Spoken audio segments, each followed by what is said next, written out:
ಆ ವರ್ಣ ಪದವಾಕ್ಯಾರ್ಥ ಗದ್ಯಪದ್ಯ ಸ್ವರೂಪಿಣಿ ವಾಚಿ ನರ್ತಯತು ಕ್ಷಿಪ್ರಂ ಮೇಧಾನ್ ದೇವಿ ಸರಸ್ವತಿ. ಶ್ರುತಿಸ್ಮೃತಿಪುರಾಣಾನಾಂ ಆಲಯಂ ಕರುಣಾಲಯಂ ನಮಾಮಿ ಭಗವತ್ಪಾದಂ ಶಂಕರಂ ಲೋಕಶಂಕರಂ.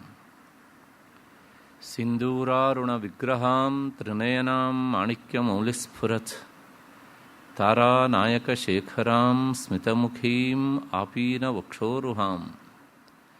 ಪಾಣಿಭ್ಯಾಂ ಅಲಿಪೂರ್ಣರತ್ನಚಷಕಂ ರಕ್ತೋತ್ಪಲಂ ಬಿಭ್ರತೀಂ ಸೌಮ್ಯಾಂ ರತ್ನಘಟಸ್ಥರಕ್ತಚರಣಾಂ ಧ್ಯಾಯೇತ್ ಪರಾಮಂಬಿಕಾಂ. ದೃಶಾದ್ರಾಘೀಯಸ್ಯ ದರತಲಿತನೀಲೋತ್ಪಲರುಚ ದವೀಯಾಂಸಂ ದೀನಂ ಸ್ನಪಯ ಕೃಪಯಾ ಮಾಮಪಿ ಶಿವೆ. ಅನೇನಾಯಂ ಧನ್ಯೋ ಭವತಿ ನಚತೆ ಹಾನಿರಿಯತ ವನೇವ ಹರ್ಮೇವ ಸಮಕರ ನಿಪಾತೋ ಹಿಮಕರಃ. ವನೇವ ಹರ್ಮೇವ ಸಮಕರ ನಿಪಾತೋ ಹಿಮಕರಃ. ನನ್ನ ಅಧ್ಯಾತ್ಮ ಬಂಧುಗಳೇ ಹಾಗೂ ಈ ಸರಣಿಗೆ ದತ್ತಿ ಪ್ರಾಯೋಜಕರಾಗಿ ಸಹಕರಿಸ್ತಾ ಇರುವಂಥ ಎಲ್ಲ ದತ್ತಿ ಪರಿವಾರದ ಕುಟುಂಬದವರೇ, ನನ್ನ ಮತ್ತು ನಿಮ್ಮೆಲ್ಲರ ಹೃದಯ ಮಂದಿರವನ್ನು ಬೆಳಗ್ತಾ ಇರುವಂತಹ ಶ್ರೀಮಾತಾ ಎನ್ನುವಂತಹ ಅಖಂಡ ಚೈತನ್ಯ ಸ್ವರೂಪಿಣಿಗೆ ಅನಂತ ಪ್ರಣಾಮಗಳನ್ನು ಸಲ್ಲಿಸಿ ಈ ಸರಣಿಯ ಮೊದಲ ದಿನದ ಚಿಂತನೆಗೆ ಮುಂದಾಗ್ತಾ ಇದ್ದೇನೆ.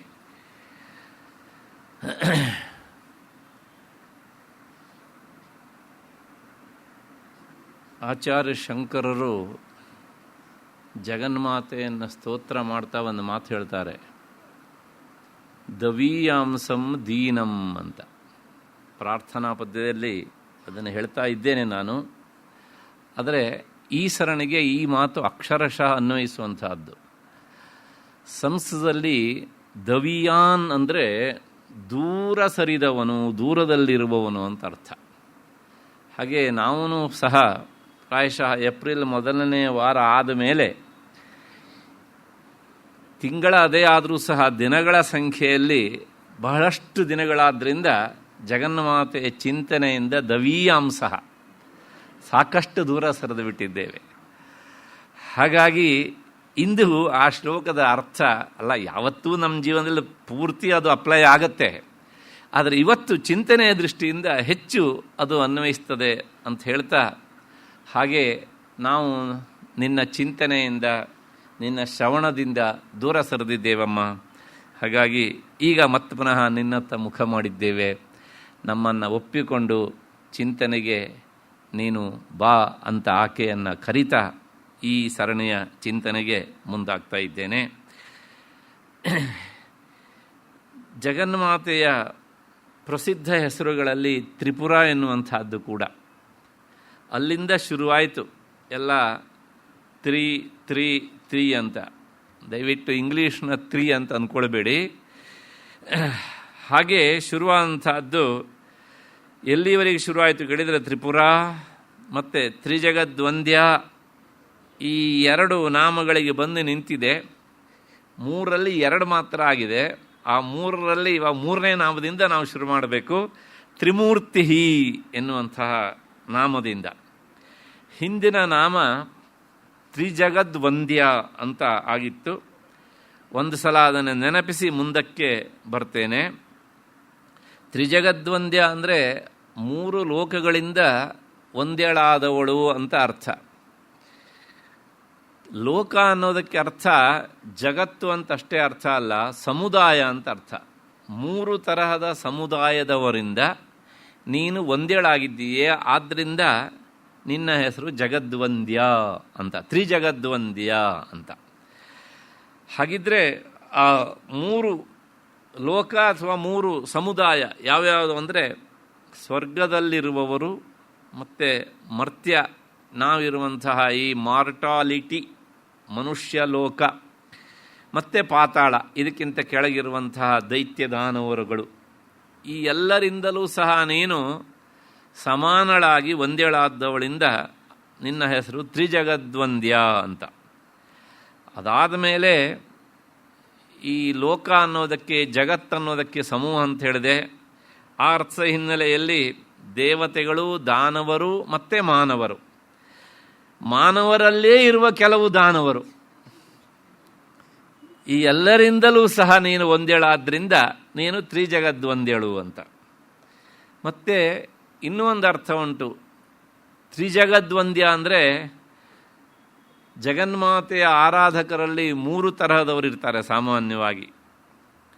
ಎಲ್ಲ ದೇವರ ಆರಾಧಕರಲ್ಲೂ 3 ಗುಂಪಿದ್ದೇ ಇರ್ತದೆ. ಒಂದು ಆರ್ತರು. ಆರ್ತರು ಅಂದರೆ ದುಃಖಕ್ಕೆ ಸಿಲುಕಿದವರು.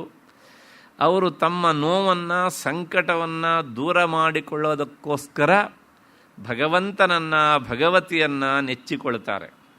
ಆ ನೋವು ನಿವಾರಣೆ ಆದ ತಕ್ಷಣ ಆಯ್ತಲ್ಲ ಅಂತ ಬಿಟ್ಟುಬಿಡ್ತಾರೆ.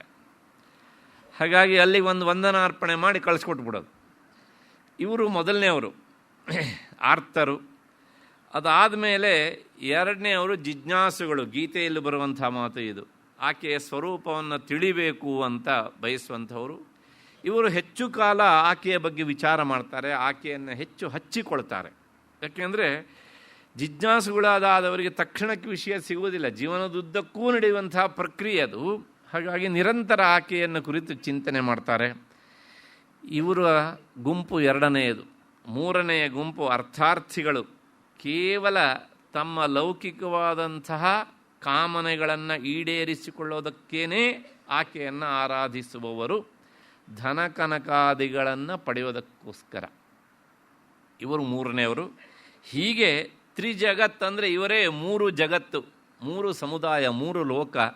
ಇಂಥವರಿಂದ ಒಂದೇಳಾದವಳು ಎನ್ನ ಅರ್ಥ. ಈ ಎಲ್ಲ ಅರ್ಥವನ್ನು ನಾನು ಹೇಳಿದ್ದೆ.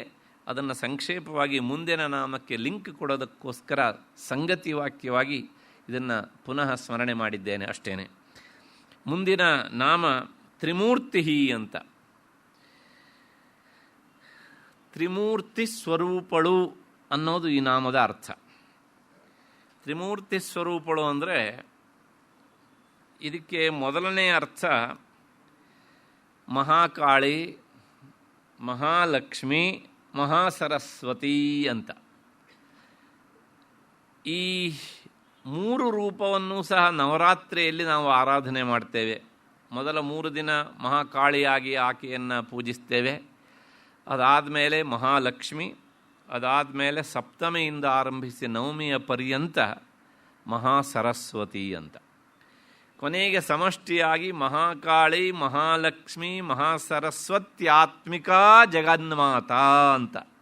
ಈ 3ರ ಸಮಷ್ಟಿ ರೂಪವೇ ಜಗನ್ಮಾತೆ. ಅವಳ ಹೆಸರು ಇನ್ನೊಂದು ತ್ರಿಮೂರ್ತಿ. ಹೀಗೆ ತ್ರಿಮೂರ್ತಿ ಸ್ವರೂಪಳಾದ್ದರಿಂದ ಅವಳಿಗೆ ಈ ಹೆಸರು ಅಂತ. ಮತ್ತು ಈಗ ನಾನು ಹೇಳಿದ್ದು ಮಹಾಕಾಳಿ, ಮಹಾಲಕ್ಷ್ಮಿ, ಮಹಾಸರಸ್ವತಿ ಅಂತ ಹೇಳಿದ್ದು ಸ್ತ್ರೀ ದೇವತೆಯ ನಾಮದ ಹಿನ್ನೆಲೆಯಲ್ಲಿ. ಇದಕ್ಕೆ ಎರಡನೇ ಅರ್ಥ ಇನ್ನೊಂದುಂಟು. ನಮ್ಮಲ್ಲಿ ತ್ರಿಮೂರ್ತಿಗಳು ಅಂದ ತಕ್ಷಣ ಪ್ರಸಿದ್ಧವಾಗಿ ನಮ್ಮ ಕಣ್ಣಿಗೆ ಗೋಚರಿಸುವುದು ಬ್ರಹ್ಮ, ವಿಷ್ಣು, ಮಹೇಶ್ವರರು. ಹಾಗಾಗಿ ಬ್ರಹ್ಮನಲ್ಲಿ ಇದ್ದು ಸೃಷ್ಟಿ ಕೆಲಸವನ್ನು ಮಾಡಿಸುವವಳು ನೀನೇ. ಹಾಗಾಗಿ ನೀನು ಬ್ರಹ್ಮಸ್ವರೂಪಿಣಿ. ಬ್ರಹ್ಮಸ್ವರೂಪಿಣಿ ಅಂದರೆ ವೇದಾಂತ ಪ್ರತಿಪಾದ್ಯವಾದ ಪರಬ್ರಹ್ಮ ಅಂತ ಅರ್ಥ ಅಲ್ಲ ಇಲ್ಲಿ. ಹಾಗಿದ್ರೆ ಸೃಷ್ಟಿಕರ್ತನಾದ ಚತುರ್ಮುಖನ ರೂಪದಲ್ಲಿ ಇರುವವಳು ಅಂತ ಒಂದರ್ಥ. ಅದಾದಮೇಲೆ ಮಹಾವಿಷ್ಣು, ಅವನು ಸೃಷ್ಟಿ ಮಾಡಿದ ಮೇಲೆ ವಿಷ್ಣುವಿನಲ್ಲಿದ್ದು ನೀನೇ ಪಾಲನೆಯ ಕರ್ತ್ರಿಯಾಗಿ ಕೆಲಸ ಮಾಡ್ತೀಯೆ. ಹಾಗಾಗಿ ವಿಷ್ಣುವಿನ ಸ್ವರೂಪದಲ್ಲಿ ಇರುವವಳು ಅಂತ. ಅದಾದಮೇಲೆ ಅವನು ಸೃಷ್ಟಿ ಮಾಡಿದ, ಇವನು ಪಾಲನೆ ಮಾಡಿದ. ಎಷ್ಟು ದಿವಸ ಸೃಷ್ಟಿ ಮಾಡ್ತಾ ಇರೋದು, ಎಷ್ಟು ದಿವಸ ಪಾಲನೆ ಮಾಡ್ತಾ ಇರೋದು. ಕೊನೆಗೆ ಜಗತ್ತು ಹಳೆತಾಯಿತು, ಹಳೆತು ಹೋಗಬೇಕು, ಹೊಸದು ಬರಬೇಕು. ಕೆಲವೆಲ್ಲ ಗುಡಿಸಿ ಹಾಕಿದ್ರೇ ಎಷ್ಟು ಚಂದ. ಹಾಗಾಗಿ ಗುಡಿಸಿ ಹಾಕ್ತಾ ಇರಬೇಕು. ಆ ಕೆಲಸವನ್ನು ಮಾಡುವವನು ಸ್ವತಃ ಶಿವ, ರುದ್ರ. ಹಾಗಾಗಿ ಆ ರುದ್ರನ ಸ್ವರೂಪದಂತೆ ಇದ್ದು ನೀನು ಸಂಹಾರವನ್ನು ಸಹ ಮಾಡ್ತೀಯ. ಆದ್ದರಿಂದ ನೀನು ಆ ಬ್ರಹ್ಮ, ವಿಷ್ಣು, ಮಹೇಶ್ವರ ಇವರ ರೂಪದಲ್ಲಿ ಇರುವಂತಹ ತ್ರಿಮೂರ್ತಿ ಸ್ವರೂಪಳಾಗಿದ್ದೀಯೇ ಎನ್ನುವಂಥದ್ದು ಎರಡನೇ ಅರ್ಥ. ಅದಾದಮೇಲೆ ಈ ನಾಮಕ್ಕೆ ಇನ್ನೂ ಒಂದು ಅರ್ಥ ಉಂಟು. ಏನು ಅಂದರೆ, ಜಗನ್ಮಾತೆಯ ಬಣ್ಣಗಳು ವಿಶೇಷವಾಗಿ 3 ತರಹದವುಗಳಾಗಿವೆಯಂತೆ. ಒಂದು ಕೆಂಪು, ಅದಾದ ಮೇಲೆ ಇನ್ನೊಂದು ಬಿಳುಪು, ಮತ್ತು ಇನ್ನೊಂದು ಮಿಶ್ರ, ಅಂದರೆ ಅದೇ ಕೆಂಪು ಮತ್ತು ಬಿಳುಪು ಮಿಶ್ರವಾದಂಥದ್ದು. ಹಾಗಾಗಿ ಈ ಮೂರ್ತಿ ಅನ್ನೋದಕ್ಕೆ ಅರ್ಥ ಇಲ್ಲಿ ವರ್ಣ, ಬಣ್ಣ ಅಂತ ಅರ್ಥ. ಆವಾಗ ತ್ರಿಮೂರ್ತಿ ಸ್ವರೂಪಗಳು ಅಂದರೆ 3 ತರಹದ ಬಣ್ಣಗಳಿಂದ ಕೂಡಿದವಳು ಅಂತ ಅರ್ಥ. ಹಾಗಾಗಿ ನಿನ್ನಲ್ಲಿರುವ ಈ 3 ಬಣ್ಣಗಳೇ ಲೋಕದಲ್ಲಿ ಬಣ್ಣ ಬಣ್ಣಗಳಾಗಿ ಹೊರಬಂದವು ಅಂತ. ಇದು 3ನೇ ಅರ್ಥ. ಈ ಅರ್ಥದ ಹಿನ್ನೆಲೆಯಲ್ಲಿ ನೀನು ತ್ರಿಮೂರ್ತಿ ಸ್ವರೂಪಳು ಅಂತ. ಇನ್ನು 4ನೇದಾದ ಇನ್ನೂ ಒಂದು ಅರ್ಥ ಉಂಟು ಈ ನಾಮಕ್ಕೆ. ಏನು ಅಂದರೆ, ಮೂರ್ತಿ ಅನ್ನೋದಕ್ಕೆ ಅರ್ಥ ವಿಗ್ರಹ ಅಂತ ಅರ್ಥ. ವಿಗ್ರಹ ಅನ್ನೋದಕ್ಕೆ ಅರ್ಥ ದೇಹ, ಶರೀರ ಅಂತ ಅರ್ಥ. ಹಾಗಾಗಿ ಒಂದು ಸ್ಥೂಲ ಶರೀರ, ಇನ್ನೊಂದು ಸೂಕ್ಷ್ಮ ಶರೀರ, ಮತ್ತು ಇನ್ನೊಂದು ಕಾರಣ ಶರೀರ.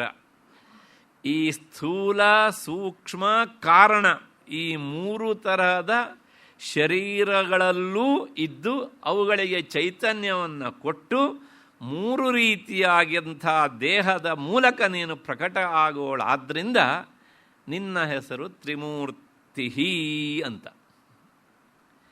ಇದು 4ನೆಯ ಅರ್ಥ. ಇನ್ನೊಂದು ಅರ್ಥ ಉಂಟು, 5ನೇದು. ಏನು ಅಂದರೆ, ತ್ರಿಮೂರ್ತಿಸ್ತು ತ್ರಿವರ್ಷ ಸ್ಯಾತ್ ಅಂತ ಕನ್ಯಾ ಪ್ರಕರಣ ಅಂತ ಒಂದು ಗ್ರಂಥ ಇದೆ. ಅದು ಹೆಣ್ಣು ಮಕ್ಕಳ ವಯಸ್ಸನ್ನು ಇರಿಸಿಕೊಂಡು ವಯಸ್ಸಿನ ಆಧಾರದ ಮೇಲೆ ಅವರಿಗೆ ಇಂತಿಂಥ ಹೆಸರನ್ನು ಹೇಳಬೇಕು ಅಂತ ನಿಯಮ ಮಾಡ್ತದೆ. ಹಿಂದೂ ಸಾಕಷ್ಟು ಸಲ ಬಂದಿತ್ತು ಇದಕ್ಕೆ ಸಂಬಂಧಪಟ್ಟಂಥ. ಉದಾಹರಣೆಗೆ, 8 ವರ್ಷ ಭವೇತ್ ಕನ್ಯಾ, 8 ವರ್ಷದ ಒಳಗಿನ ಮಕ್ಕಳನ್ನು ಕನ್ಯಾ ಅಂತ ಕರಿಬೇಕು. ಅದಕ್ಕೂ ಮೇಲಿನ ಹೆಣ್ಣು ಮಕ್ಕಳನ್ನು ಕನ್ಯಾ ಅಂತ ಕರಿಬಾರದು. 9 ವರ್ಷಾತು ರೋಹಿಣಿ. ರೋಹಿಣಿ ಅಂದರೆ ವಸುದೇವನ ಪತ್ನಿ ಅಂತ ಅರ್ಥ ಅಲ್ಲ ಇಲ್ಲಿ. ಈಗ ನಿನ್ನ ವಯಸ್ಸೆಷ್ಟಮ್ಮ ಅಂತ ಕೇಳಿದರೆ, ಅವಳೇನಾದರೂ ಈ ಗ್ರಂಥಗಳನ್ನೆಲ್ಲ ಅಧ್ಯಯನ ಮಾಡಿದ್ದಿದ್ರೆ, ನನ್ನ ವಯಸ್ಸು ಈಗ ರೋಹಿಣಿ ವಯಸ್ಸು ಅಂತಂದರೆ ಕೇಳಿದವರು ಕಕ್ಕಾಬಿಕ್ಕಿ ಆಗಿಬಿಡಬೇಕು. ಹಾಗಿದ್ರೆ ರೋಹಿಣಿ ಅಂದ್ರೇನು? ನಾನು 9ನೇ ವಯಸ್ಸಿನಲ್ಲಿ ಇದ್ದೇನೆ ಅಂತ ಅರ್ಥ. ಹೀಗೆ ವಯಸ್ಸನ್ನು ತಿಳಿಸುವ ಶಬ್ದದಿಂದ ಅಲ್ಲದೆ ಬೇರೆ ಶಬ್ದಗಳ ಮೂಲಕವೂ ಸಹ ಹೇಳಬಹುದು. ಆ ಹಿನ್ನೆಲೆಯಲ್ಲಿ ತ್ರಿಮೂರ್ತಿಸ್ತು ತ್ರಿವರ್ಷ ಸ್ಯಾತ್, 3 ವರ್ಷದ ಹೆಣ್ಣು ಮಗಳನ್ನು ತ್ರಿಮೂರ್ತಿ ಅಂತ ಕರೀಬೇಕು ಅಂತ ಕನ್ಯಾ ಪ್ರಕರಣ ಹೇಳುತ್ತೆ. ಹಾಗಾಗಿ ಜಗನ್ಮಾತೆ ಸದಾ 3 ವರ್ಷದ ಹೆಣ್ಣು ಮಗಳಿನ ರೂಪದಲ್ಲಿ ಇರುವವಳಾದ್ದರಿಂದ ಅವಳ ಹೆಸರು ತ್ರಿಮೂರ್ತಿ ಅಂತ. ಹಾಗಾಗಿಯೇ ಆಕೆಯನ್ನು ಬಾಲಾ ಅಂತ ಕರೀತಾರೆ. ಬಾಲ ಅಂದರೆ ಬಾಲಾ ತ್ರಿಪುರ ಸುಂದರಿ ಅಂತ. ಹೀಗೆ 5 ಅರ್ಥಗಳಾದವು.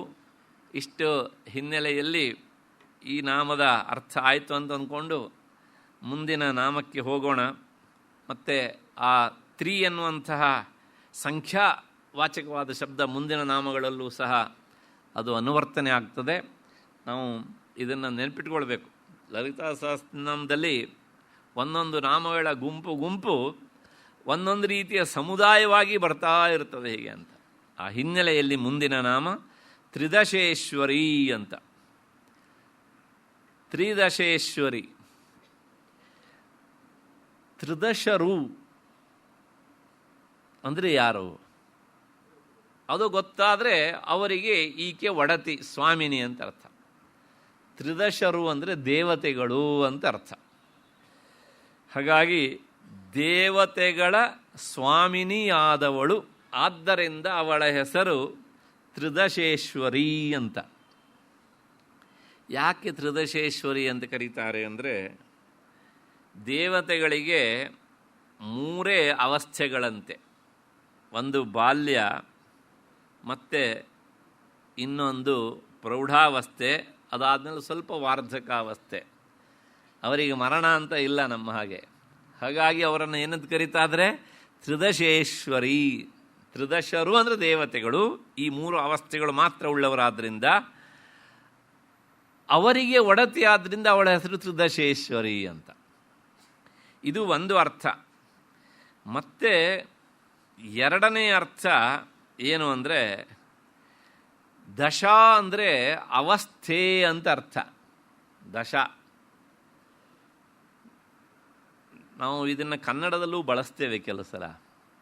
ಅವರ ಸ್ಥಿತಿ, ಅವರ ಇರುವಿಕೆ ಎನ್ನುವ ಅರ್ಥದ ಹಿನ್ನೆಲೆಯಲ್ಲಿ ದಶ ಎನ್ನುವಂತಹ ಶಬ್ದವನ್ನು ಬಳಸ್ತೇವೆ. ಅವ್ರ ದಶೆ ನೋಡಿ ನಂಗೆ ತುಂಬ ಬೇಜಾರಾಗ್ಬಿಡ್ತೇವೆ ಕಣ್ರಿ ಅಂತ. ಆ ಹಿನ್ನೆಲೆಯಲ್ಲಿ ತ್ರಿದಶ ಅಂದರೆ ಅರ್ಥ ನೋಡಿ, ನಮಗೆಲ್ಲರಿಗೂ ಸಹ 3 ಅವಸ್ಥೆಗಳಿವೆ. ಪ್ರತಿಯೊಬ್ಬ ಮನುಷ್ಯನ ಜೀವನವೂ ಸಹ ಈ 3 ಅವಸ್ಥೆಗಳಲ್ಲೇ ಕಳೆದು ಹೋಗಿಬಿಡುತ್ತದೆ. ಪ್ರಾಯಶಃ ನನ್ನ ಗಾಯತ್ರಿ ಪುಸ್ತಕ ಓದಿದ್ದಿದ್ದರೆ ಈಗಾಗಲೇ ಅಲ್ಲಿ ಇದ್ರ ಪರಿಚಯ ನಿಮಗೆ ಆಗಿರ್ತದೆ. ಆದರೂ ಒಂದು ಸಲ ನೆನಪಿಸಿಬಿಡ್ತೇನೆ. ಎಚ್ಚರ, ಕನಸು ಮತ್ತು ನಿದ್ರೆ, ಈ 3 ಅವಸ್ಥೆಗಳಲ್ಲೂ ಸಹ ಯಾವಳು ಅನುಸ್ಯೂತವಾಗಿ ಇದ್ದು ಆ ಅವಸ್ಥೆಗಳಲ್ಲಿ ನಮ್ಮನ್ನು ನಿಯಂತ್ರಿಸ್ತಾಳೋ ಅವಳ ಹೆಸರು ತ್ರಿದಶ ಈಶ್ವರಿ, ತ್ರಿದಶೇಶ್ವರಿ ಅಂತ ಮನಸ್ಸಿಗೆ ಬರ್ತಾ ಅಂತ ಅಂದ್ಕೊಂಡಿದ್ದೇನೆ. ಹಾಗಾಗಿ ಈ ಅವಸ್ಥೆಗಳು 3 ಅವಸ್ಥೆಗಳಲ್ಲಿದ್ದು ನಮ್ಮನ್ನು ರಕ್ಷಿಸುವವಳಾದ್ದರಿಂದ ಅವಳು ತ್ರಿದಶೇಶ್ವರಿ. ಕೆಲವು ಸಲ ಎಚ್ಚರದಲ್ಲೇ ಸಹ ನಾವು ಎಚ್ಚರವಾಗಿರೋದಿಲ್ಲ. ಕೆಲವು ಸಲ ಬೈತಾರೆ ನಮ್ಮ ಎದುರುಗಡೆ ಬಂದು, ಏನ್ರಿ ಎಚ್ಚರ ಇಲ್ವಾ, ಕಣ್ಕಾಣಲ್ವ ನಿಮಗೆ ಅಂತ. ಅಂದರೆ ಏನಂತ ಅರ್ಥ? ನಾವು ಒಂದು ಕೆಲಸಕ್ಕೆ ತೊಡಗಿ ಇನ್ನೊಂದನ್ನು ಯೋಚಿಸ್ತಾ ಇದ್ದರೆ ಈ ಕೆಲಸದಲ್ಲಿ ನಮಗೆ ಎಚ್ಚರ ಇಲ್ಲ ಅಂತಲೇ ಅರ್ಥ. ಮೈ ಮರೆಯೋದು ಅಂದರೆ ಏನು? ಅದೇ ಅರ್ಥ ತಾನೇ. ಅಂಥ ಸಂದರ್ಭದಲ್ಲಿ ನಮ್ಮನ್ನು ಜಾಗರೂಕಳಾಗಿ ರಕ್ಷಿಸ್ತಾಳೆ. ಎಷ್ಟೋ ಸಲ ನಾವು ಹೇಳ್ತೇವೆ, ಒಂದು ಸ್ವಲ್ಪ ಹ್ಯಾಮಾರಿದ್ರೂ ಸಹ ನಾನು ಮುಗಿದೋಗಿತ್ತು ನನ್ನ ಕತೆ ಅಂತ ಹೇಳ್ತಾರಲ್ಲ. ಹೀಗೆ ನಾವು ಇಲ್ಲಿ ಭಾಷೆಯಲ್ಲಿ ಹೇಳಬೇಕು, ಹ್ಯಾಮಾರಿದಾಗಲೂ ಸಹ ನಮ್ಮನ್ನು ಯಾವುದೋ ಒಂದು ಶಕ್ತಿ ರಕ್ಷಣೆ ಮಾಡ್ತದಿಲ್ಲ. ಆ ಶಕ್ತಿ ಯಾವುದು ಅಂದರೆ ಅದೇ ತ್ರಿದಶೇಶ್ವರಿ ಅಂತ. ಮತ್ತು ಕನಸು, ಕನಸಿನಲ್ಲೂ ಸಹ ನಮ್ಮನ್ನು ರಕ್ಷಣೆ ಮಾಡಬೇಕಾ ಅಂತಂದರೆ ಅಲ್ಲೂ ರಕ್ಷಣೆ ಮಾಡಬೇಕು. ಏಕೆಂದರೆ ಕನಸಿನ ಮುಂದುವರಿದಂಥ ಒಂದು ಭಾಗ ಉಂಟು. ನಿಮಗೆ ಗೊತ್ತಿರಬೇಕು, ಕೆಲವು ಸಲ ಕನಸು ಕಾಣುತ್ತದೆ. ಆ ಕನಸಿನಲ್ಲಿ ಅವರು ನೇರವಾಗಿ ಹಾಸಿಗೆಯಿಂದ ಎದ್ದು ಬಾತ್ರೂಮಿಗೆ ಹೋಗ್ತಾರೆ. ಆಮೇಲೆ ಬಾತ್ರೂಮಿಗೆ ಹೋಗಿ ದೇಹದ ಕ್ರಿಯೆಗಳನ್ನು ಪೂರೈಸಿ ವಾಪಸ್ ಬಂದು ಮನುಗ್ತಾರೆ. ಪ್ರಶ್ನೆ ಇಷ್ಟೇ, ಈ ಸಂದರ್ಭದಲ್ಲಿ ಅವರಿಗೆ ಎಚ್ಚರ ಇರೋದಿಲ್ಲ. ಅದು ಕನಸು. ಕನಸಾದರೂ ಸಹ ಈ ಕೆಲಸ ಬಹಳ ನಾಜೂಕಾಗಿ ನಡೀತಾ ಇರುತ್ತದೆ. ಈ ಸಂದರ್ಭದ ಸ್ವಲ್ಪ ವ್ಯತ್ಯಾಸ ಆದರೆ ಬಾಗಿಲಿರೋ ಜಾಗಕ್ಕೆ ಹೋಗಿ ಅದು ಗೋಡೆ ಆದದ್ದಿದ್ದರೆ ಗೋಡೆಗೆ ತಲೆ ಚೆಚ್ಚಿಕೊಂಡ್ರೆ ಏನಾದೀತು ಅಲ್ವಾ? ಹಾಗಾಗಿ ಎಲ್ಲ ಸಂದರ್ಭದಲ್ಲೂ ಸಹ ನಮ್ಮನ್ನು ರಕ್ಷಿಸುವವಳಾದ್ದರಿಂದ ಅವಳು ತ್ರಿದಶೇಶ್ವರಿ. ಮತ್ತು ಮುಂದಿನದು ಗಾಢ ನಿದ್ರಾವಸ್ಥೆ. ನಮ್ಮಲ್ಲೊಂದು ಶಬ್ದ ಹೇಳ್ತಾರಲ್ಲ, ಅವರು ಚಿರನಿದ್ರೆಗೆ ಜಾರಿದರು ಅಂತ. ಹೀಗೆ ಗಾಢ ನಿದ್ರೆಗೆ ಹೋದವರು ಅಲ್ಲಿ ಹಾಗೆ ಪಕ್ಕದ ಮನೆಗೆ ದಾಟಿಬಿಟ್ರೆ ಏನು ಕಥೆ? ಪಕ್ಕದ ಮನೆ ಅಂದರೆ ಚಿರನಿದ್ರೆ ಅಂತ ಅಲ್ವಾ? ಮತ್ತೆ ಪುನಃ ವಾಪಸ್ ಬರೋದಿಲ್ಲ. ಯಾಕೆಂದರೆ ಜಾರಿಬಿಟ್ಟಿದ್ದಾರೆ ಅವರು. ಜಾರಿದವರು ಬೀಳೋದೆ. ಆದ್ದರಿಂದ ನಾವು ಹಾಗೆ ಜಾರದೇ ಇರುವ ಹಾಗೆ ಮತ್ತೆ ಪುನಃ ನಮ್ಮನ್ನು ವಾಪಸ್ ಕರೆದುಕೊಂಡು ಬರುತ್ತಲ್ಲ ಯಾವುದೋ ಒಂದು ಶಕ್ತಿ. ನಿದ್ದೆ ಮಾಡಿದಾಗ ನಾವು ಎಚ್ಚರ ಆಗ್ತೇವೆ. ಯಾಕೆ ಎಚ್ಚರ ಆಗ್ತೇವೆ ಅಂತ ಕೇಳಿದರೆ, ಎಚ್ಚರ ಆಯಿತು ಅಷ್ಟೇನೆ ಅಲ್ವಾ? ಅಕಸ್ಮಾತ್ ಎಚ್ಚರ ಆಗಲಿಲ್ಲ ಅಂತ ಇಟ್ಕೊಳ್ಳಿ ಒಂದು ದಿವಸ, ಏನು ಕತೆ? ನಮಗೆ ಎಚ್ಚರ ಆಗಬೇಕು ಅಂತ ಇತ್ತು, ಎಚ್ಚರ ಆಗಲಿಲ್ಲ. ಬಹಳಷ್ಟು ಸಲ ಹಾಗೆ ಆಗ್ತದೆ ಅಲ್ವಾ? ಅಕಸ್ಮಾತ್ತಾಗಿ ಎಚ್ಚರ ಆಗಲಿಲ್ಲ, ಮತ್ತೆ ಪುನಃ ಬೇರೆಯವ್ರು ನಿದ್ದೆ ಮಾಡೋದ್ರೆ ತುಂಬ ವಿಚಾರ ಮಾಡ್ತಾರೆ. ಯಾಕೆ ಹೇಳಿದರೆ ಅವ್ರು ನಿದ್ದೆ ಮಾಡ್ದೆ ಎಚ್ಚರ ಆಗಲಿಲ್ಲಂತೆ, ನಾನು ನಿದ್ದೆ ಮಾಡಿದರೆ ಎಚ್ಚರ ಆಗದೆ ಇದ್ದರೆ ಅಂತ. ಆದರೆ ಹಾಗೆ ವಿಚಾರ ಮಾಡೋಲ್ಲ, ಯಾಕೆಂದರೆ ಅದೊಂದು ಆನಂದದ ಸ್ಥಿತಿ ಅಲ್ವಾ. ಅದಕ್ಕೋಸ್ಕರ ಹಾಗೆ ನಾವು ಅಷ್ಟೊಂದು ಗಾಢ ನಿದ್ರೆಗೆ ಹೋದ್ರೂ ಸಹ ಮತ್ತೆ ಪುನಃ ನಮ್ಮನ್ನು ಜಾಗೃತ ಅವಸ್ಥೆಗೆ ಕರ್ಕೊಂಡು ಬರ್ತದಿಲ್ಲ ಒಂದು ಶಕ್ತಿ, ಚೈತನ್ಯ. ಅಂತಹ ಈ ಸುಷುಪ್ತಿಯಲ್ಲೂ ಸಹ ನಮ್ಮನ್ನು ರಕ್ಷಿಸುವವಳಾದ್ದರಿಂದ ಒಳಗಡೆಗೆ ಇದ್ದು ಅವಳ ಹೆಸರು ತ್ರಿದಶೇಶ್ವರಿ ಅಂತ. ಅಷ್ಟಾದ ಮೇಲೆ ಮತ್ತೆ ಈ ದಶ ಅನ್ನೋದಕ್ಕೆ ಇನ್ನೊಂದು ಅರ್ಥ ಉಂಟು. ಎರಡು ಅರ್ಥ ಆಯಿತು. ಮೂರನೇ ಅರ್ಥ, ಬಾಲ್ಯ ಮತ್ತು ಪ್ರೌಢಾವಸ್ಥೆ, ವಾರ್ಧಕಾವಸ್ಥೆ, ಈ ಮೂರು ಅವಸ್ಥೆಗಳು ನಮ್ಮ. ಮತ್ತು ಇದರೊಳಗೆ ಸ್ವಲ್ಪ ಸ್ವಲ್ಪ ಉಪಭೇದಗಳಿವೆ. ಏಕೆಂದರೆ ಪ್ರೌಢಾವಸ್ಥೆಯಲ್ಲೇ ಕೌಮಾರಾವಸ್ಥೆ ಅಂತೆಲ್ಲ ಉಂಟು, ಮತ್ತು ಪುನಃ ಅದು ಸಹ ಬಾಲ್ಯಾವಸ್ಥೆಯಲ್ಲೇ ಸೇರಿ ಹೋಗ್ತದೆ ಹೀಗೆ ಅಂತ. ಪ್ರಧಾನವಾಗಿ ಬಾಲ್ಯ, ಪ್ರೌಢ ಮತ್ತು ವಾರ್ಧಕ, ಈ ಮೂರು ಅವಸ್ಥೆಗಳಲ್ಲಿ ಇದ್ದಾಗಳೂ ಸಹ ನಮ್ಮೊಳಗಡೆಗೆ ಒಂದು ಚೈತನ್ಯ ವಸ್ತು ಸದಾ ಕೆಲಸ ಮಾಡ್ತಾ ಇರ್ತದೆ. ಬಾಲ್ಯದಲ್ಲಿರುವಾಗ ನಾನು ಹೀಗೆ ಮಾಡಿದ್ದೆ, ನಾನೇ ಇವತ್ತು ಈ ಕೆಲಸ ಮಾಡ್ತಾ ಇದ್ದೇನೆ ಅಂತ. ಸಂಸ್ಕೃತದಲ್ಲಿ ಇದನ್ನು ಪ್ರತ್ಯಭಿಜ್ಞಾ ಅಂತ ಕರೀತಾರೆ. ಅಂದಿನ ದಿನವನ್ನು ಸ್ಮರಿಸಿಕೊಂಡು ಈ ದಿನವದಲ್ಲಿ ನಾವು ಕೆಲಸ ಮಾಡ್ತಾ ಇರ್ತೇವಲ್ಲ, ಆ ಸ್ಮರಿಸಿಕೊಳ್ಬೇಕು ಅಂದರೆ ಅಂದಿದ್ದಂಥ ಚೈತನ್ಯ ಇಂದೂ ಇರಬೇಕು ಅಲ್ವಾ. ಹಾಗಾಗಿ ಈ ಮೂರು ಅವಸ್ಥೆಗಳಲ್ಲೂ ಸಹ ನಮ್ಮಲ್ಲಿದ್ದು ನಮ್ಮನ್ನು ರಕ್ಷಿಸುವಂತಹ ಚೈತನ್ಯ ರೂಪವೇ ತ್ರಿದಶೇಶ್ವರಿ ಅಂತ. ಇಷ್ಟು ಆದ ಮೇಲೆ ಮತ್ತೆ ಇದಕ್ಕೆ ಇನ್ನೂ ಒಂದು ಅರ್ಥ ಉಂಟು. ಏನು ಅಂದರೆ ತ್ರಿಗುಣಿತ ದಶಾನಾಂ ತ್ರಿಂಶತ ಲಕ್ಷಣಯ ತ್ರಯಸ್ತ್ರಿಂಶದ್ಗಣಾನಾಂ ಈಶ್ವರಿ ಅಂತ. ಏನು ಅಂದರೆ 33 ತ್ರಿದಶ, ತ್ರಿ ಗುಣಿಸು ದಶ ಎಷ್ಟಾಯಿತು? 13 33. ಆ 33 ಎನ್ನುವಂತಹ ಕೋಟಿಯ ಸಂಖ್ಯೆಯಲ್ಲಿರುವವರು ಯಾರು ಅಂದರೆ ದೇವತೆಗಳು. ನಾವು ಹೇಳ್ತೇವಲ್ಲ ಮುಕ್ಕೋಟಿ ದೇವತೆಗಳು ಅಂತ. ಹೀಗೆ ಆ 33 ಕೋಟಿ ದೇವತೆಗಳ ಒಡತಿಯಾದ್ದರಿಂದ ಅವಳ ಹೆಸರು ತ್ರಿದಶೇಶ್ವರಿ ಅಂತ. ಇದು 4ನೇ ಅರ್ಥ. ಇಲ್ಲಿಗೆ ಈ ನಾಮದ ಅರ್ಥ ಆಯಿತು ಅಂತ ಅಂದ್ಕೊಂಡು ಮತ್ತೆ ಮುಂದಿನ ನಾಮಕ್ಕೆ ಹೋಗೋಣ. ಮುಂದಿನ ನಾಮ ತ್ರಕ್ಷರಿ, 3 ಅಕ್ಷರಗಳು ಉಳ್ಳವಳು. ಅದರ ಅರ್ಥ ಶಬ್ದಶಃ ಅರ್ಥ, ತದ್ವತ್ತಾದಂಥ ಅರ್ಥ 3 ಅಕ್ಷರಗಳು ಉಳ್ಳವಳು ಅಂತ.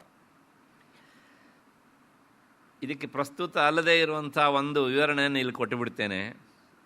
ಅಕಸ್ಮಾತ್ತಾಗಿ ಈ ವಿವರಣೆಗೆ ಒಳಪಡದೇ ಇದ್ದರೆ ನಾನು ಹೇಳುವ ವಿಷಯ ದಯವಿಟ್ಟು ಯಾರು ಬೇಜಾರ ಮಾಡಿಕೊಳ್ಬೇಡಿ, ಒಳಪಟ್ಟಿದ್ದಿದ್ರೆ ಸಂತೋಷ ಪಡಿ. ತ್ರಕ್ಷರಿ ಅಂದರೆ 3 ಅಕ್ಷರಗಳುಳ್ಳವಳು ಅಂತ. ಇದರ ತಾತ್ವಿಕವಾದ ಅರ್ಥ ನೋಡೋಣ. ಜಗನ್ಮಾತೆ ಸ್ತ್ರೀ ಅಲ್ವಾ. ಈಗ ತಾನೇ ನಾವು ನೋಡಿದ್ದೇವೆ ಬಾಲ ಎನ್ನುವಂಥ ಹೆಸರು. ಇದು ನಮಗೊಂದು ಸೂಚನೆಯನ್ನು ಕೊಡುತ್ತೆ. ಏನು ಹೇಳುತ್ತೆ ಅಂದರೆ ಹೆಣ್ಣು ಮಕ್ಕಳಿಗೆ ಹೆಸರನ್ನು ಇಡುವಾಗ 3 ಅಕ್ಷರದ ಹೆಸರನ್ನು ಇಡ್ರಿ.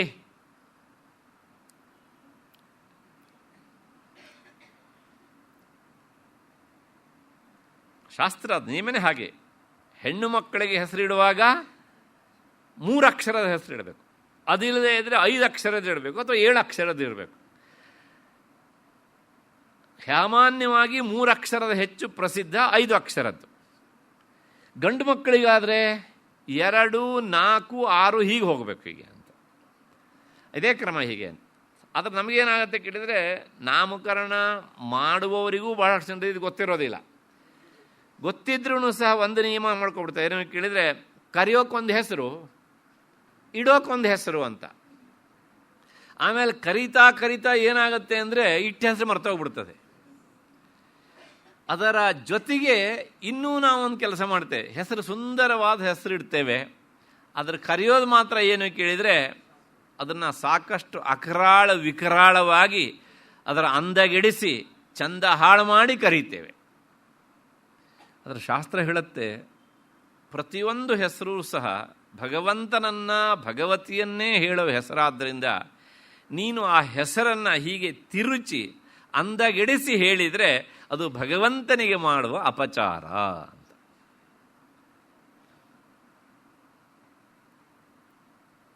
ಕಲಾವತಿ ಅಂತ ಹೆಸರಿಡ್ತಾರೆ, 4 ಅಕ್ಷರದ್ದು.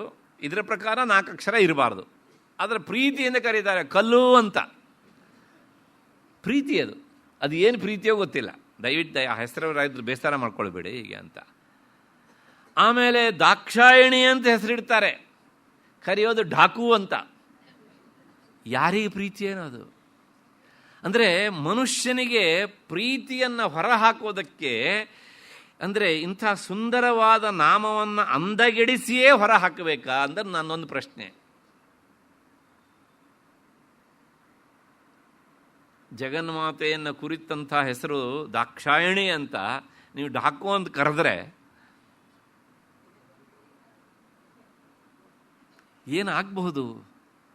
ಹಾಗಾಗಿ ಆ ನಾಮಗಳೆಲ್ಲ ಮಂತ್ರದ ಹಿನ್ನೆಲೆಯಲ್ಲಿ ಬಂದವುಗಳಾದ್ದರಿಂದ ಇವಾಗ ನೋಡ್ತಾ ಇದ್ದೇವೆ ನಾವು, ಅದನ್ನು ಅಂದಗೆಡಿಸಬಾರದು. ಹಾಗೆ ಅಂದಗೆಡಿಸಿದರೆ ಮಂತ್ರಕ್ಕೆ ಮಾಡುವಂಥ ಅಪಚಾರ ಅಂತ. ಅಷ್ಟು ಹಿನ್ನೆಲೆಯಲ್ಲಿ ಜಗನ್ಮಾತೆ ತ್ರಕ್ಷರಿ, 3 ಅಕ್ಷರದವಳು. ಮತ್ತು ಹೆಣ್ಣುಮಕ್ಕಳಿಗೆ 3 ಅಕ್ಷರವನ್ನು ಇಡಬೇಕು, 3 ಅಕ್ಷರದ ಹೆಸರನ್ನು ಇಡಬೇಕು ಎನ್ನುವಂಥದ್ದು. ಅಷ್ಟಾದ ಮೇಲೆ ಇದಕ್ಕೆ ಸ್ವಲ್ಪ ವಿಶೇಷವಾದಂಥ ಅರ್ಥಗಳೆಲ್ಲ ಇವೆ. ಇದರ ವಿವರಣೆ ಕೆಲವು ಅಲ್ಲಲ್ಲಿ ಹಿಂದೆ ಬಂದಿದೆ, ಆದರೆ ನಾನು ಅದನ್ನು ಸೇರಿಸಿ ಹೇಳಬೇಕು. ಏನು ಅಂದರೆ, ವಾಮಕೇಶ್ವರ ತಂತ್ರ ಅಂತ ತಂತ್ರಶಾಸ್ತ್ರದಲ್ಲಿ ಪ್ರಸಿದ್ಧವಾದಂಥ ಒಂದು ಗ್ರಂಥ. ಅದು ಈ ತ್ರಕ್ಷರಿ ಎನ್ನುವಂಥ ನಾಮಕ್ಕೆ ತುಂಬ ವಿಶಾಲವಾದ ಅರ್ಥವನ್ನು ಹೇಳುತ್ತೆ.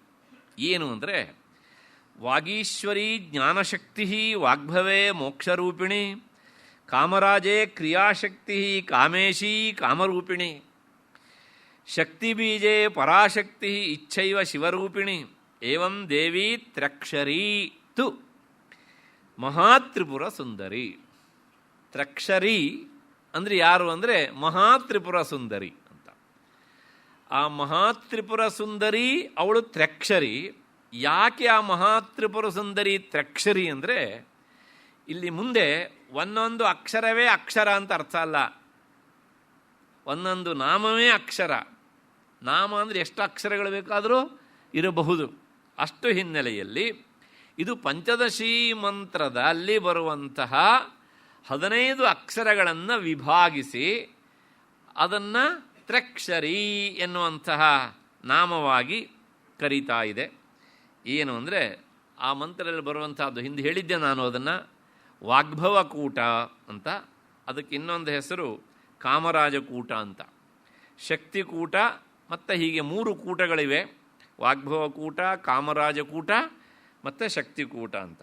ಈ 3 ಕೂಟಗಳಲ್ಲಿ ದೇವಿ ಕ್ರಮವಾಗಿ, ಅಂದರೆ ವಾಗ್ಭವಕೂಟದಲ್ಲಿ ಇರುವಂತಹ ಮೋಕ್ಷರೂಪಿಣಿ ಮೊದಲ ಅಕ್ಷರ ಸಮುದಾಯ, ವಾಗೀಶ್ವರಿ ಜ್ಞಾನಶಕ್ತಿ ಅಂತ ಹೆಸರು ಅವಳಿಗೆ.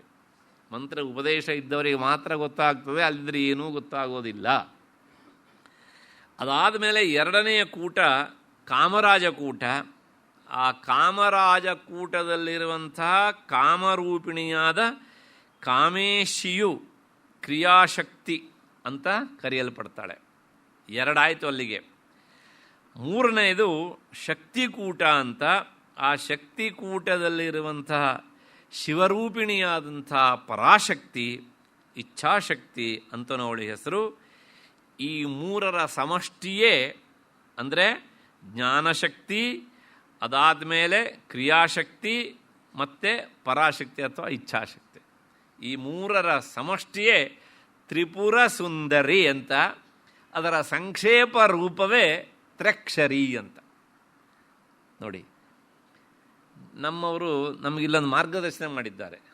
ತ್ರಿಪುರ ಸುಂದರಿ ಅಂತ ಯಾರಿಗಾರೋ ಹೆಸರಿಟ್ಟರೆ ಆ ಹೆಸರನ್ನು ನಿಮ್ಮ ಮನಸ್ಸಿಗೆ ಬಂದ ಹಾಗೆ ಎರ್ರ ಬಿರ್ರ ಮೊಟಕ್ ಮಾಡಲಿಕ್ಕೆ ಹೋಗಬೇಡಿ. ಇದ್ರ ಹ್ಯಾಕೆ ಕರಿಬೇಕು ಹೇಳಿದ್ರೆ ತ್ರಕ್ಷರಿ ಅಂತ ಕರೆದು ಬಿಡ್ರಿ. ತ್ರಿಪುರ ಸುಂದರಿ, ಮಹಾತ್ರಿಪುರ ಸುಂದರಿ ಅನ್ನೋದರ ಸಂಕ್ಷೇಪ ರೂಪ ತ್ರಕ್ಷರಿ. ತ್ರಕ್ಷರಿ ಅನ್ನುವುದರ ವಿಸ್ತೃತ ರೂಪವೇ ಮಹಾ ತ್ರಿಪುರ ಸುಂದರಿ. ಆ ಮಹಾ ತ್ರಿಪುರ ಸುಂದರಿ ಅನ್ನೋದಲ್ಲಿ ಮತ್ತು ಪುನಃ ಈ ಎರಡು ಅರ್ಥ ನಾಮಗಳಲ್ಲೂ ಸಹ ಇಡೀ ಪಂಚದಶಾಕ್ಷರಿ ಮಂತ್ರ ಅದು ಸೇರಿಕೊಂಡು ಇದೆ. ಇಷ್ಟು ಹಿನ್ನೆಲೆಯಲ್ಲಿ ಅವಳ ಹೆಸರು ತ್ರಕ್ಷರಿ ಅಂತ. 3 ಕೂಟಗಳುಳ್ಳವಳು, 3 ನಾಮಗಳುಳ್ಳವಳು, 3 ಶಕ್ತಿಗಳುಳ್ಳವಳಾದ್ದರಿಂದ ಅವಳ ಹೆಸರು ಮಹಾತ್ರಿಪುರ ಸುಂದರಿ ಅಥವಾ ತ್ರಕ್ಷರಿ ಅಂತ. ಇಷ್ಟಾದ ಮೇಲೆ ಇದು ತಂತ್ರಶಾಸ್ತ್ರದ ಹಿನ್ನೆಲೆಯಲ್ಲಿ ಕೊಟ್ಟಂಥ ವಿವರಣೆ.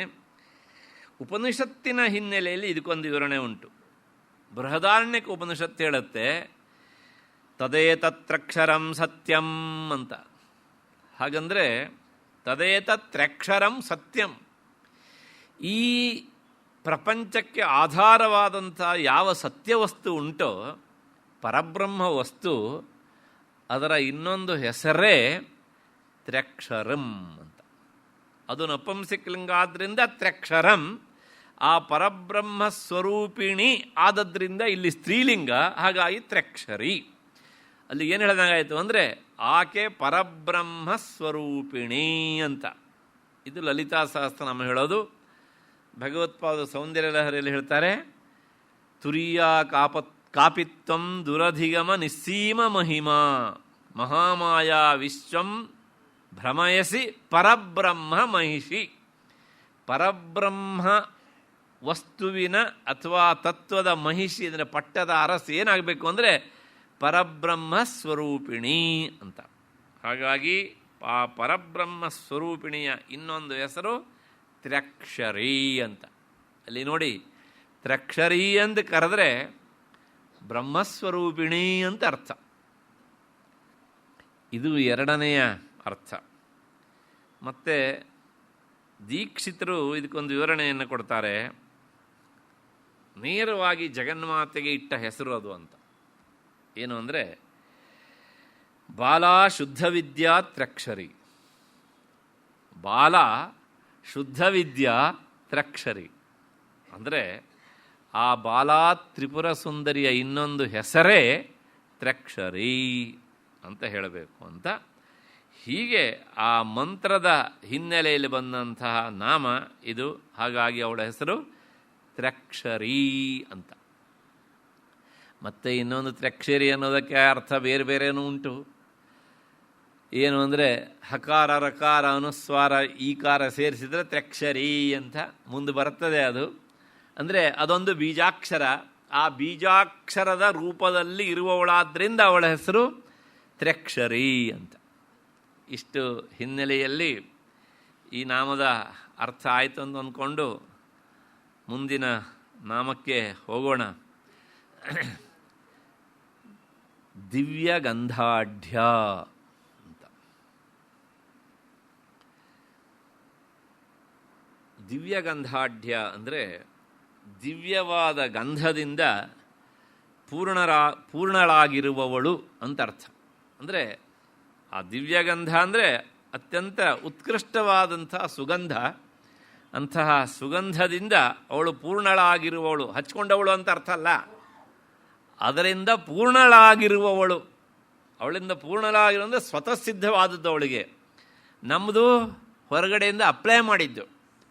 ಅದಕ್ಕೋಸ್ಕರ ಹೇಳ್ತಿದ್ದೇನೆ, ಪೂರ್ಣಳಾಗಿರುವುದು ಬೇರೆ, ಅದನ್ನು ಹಚ್ಚಿಕೊಂಡಿರುವವಳು ಅಂದರೆ ಬೇರೆ ಅಂತ. ಹಚ್ಚಿಕೊಂಡದ್ದು ಅದು ಬಹಳ ಹೊತ್ತಿರೋದಿಲ್ಲ, ಆದರೆ ಯಾವುದು ಸ್ವತಃ ಸಿದ್ಧವಾಗಿರುತ್ತೋ ಅದು ಸಹಜವಾಗಿರ್ತದೆ ಹೀಗೆ ಅಂತ. ಅಂದರೆ ಏನು ಹೇಳದಂಗಾಯಿತು ಅಂದರೆ ಸುಗಂಧಿತಳಾಗಿರುವವಳು ಅಂತ. ನಮ್ಮಲ್ಲಿ ಬಹಳಷ್ಟು ಜನ ತಪ್ಪು ತಿಳ್ಕೊಳ್ಬೇಡಿ, ಅಕ್ಕಪಕ್ಕ ಓಡಾಡಿದರೆ ಅವರೂ ಸಹ ಸುಗಂಧಿತರಾಗಿದ್ದಾರೆ ಅಂತ ಗೊತ್ತಾಗುತ್ತೆ. ಆದರೆ ಇದು ಕೃತ್ರಿಮವಾದಂತಹ ಸುಗಂಧಿತರು ಇವರು. ಇಂತಹ ಬಹಳಷ್ಟು ಸೆಂಟೆಡ್ಗಳಿರ್ತಾರಲ್ಲ, ಅಂಥವ್ರನ್ನ ಕುರಿತು ಕನ್ನಡದಲ್ಲಿ ಒಂದು ಹಗುರವಾದ ಮಾತುಂಟು. ಏನು ಅಂದರೆ ಅಡ್ಡ ಸುಳಿದ್ರೆ ಬಡ್ಡಿನಾಥ ಅಂತ. ಈಗ ಇನ್ನೇನು ಜೂನ್ 5ನೇ ತಾರೀಕು ಒಂದು ದೊಡ್ಡ ಹಬ್ಬ ಬರ್ತದೆ.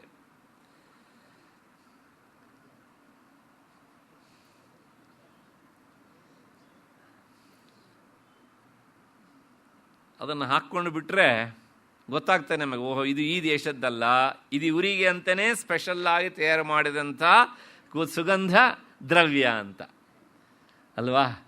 ಅಂಥದ್ದನ್ನು ಹಾಕ್ಕೊಂಡಾಗ ಹೇಳುವಂಥ ಮಾತು ಅಡ್ಡ ಸುಳಿದ್ರೆ ಬಡ್ಡಿನಾಥ ಅಂತ. ಅಂದರೆ ಬಡ್ಡಿನಾಥ ಅಂದರೆ ಬರೇ ನಾಥ ಅಲ್ಲ, ಆ ನಾಥಕ್ಕೆ ಬಡ್ಡಿ ಬೇರೆ ಸೇರಿದೆ ಅಂತ ಅರ್ಥ. ನಾಥ ಅಂದರೆ ವಾಸನೆ.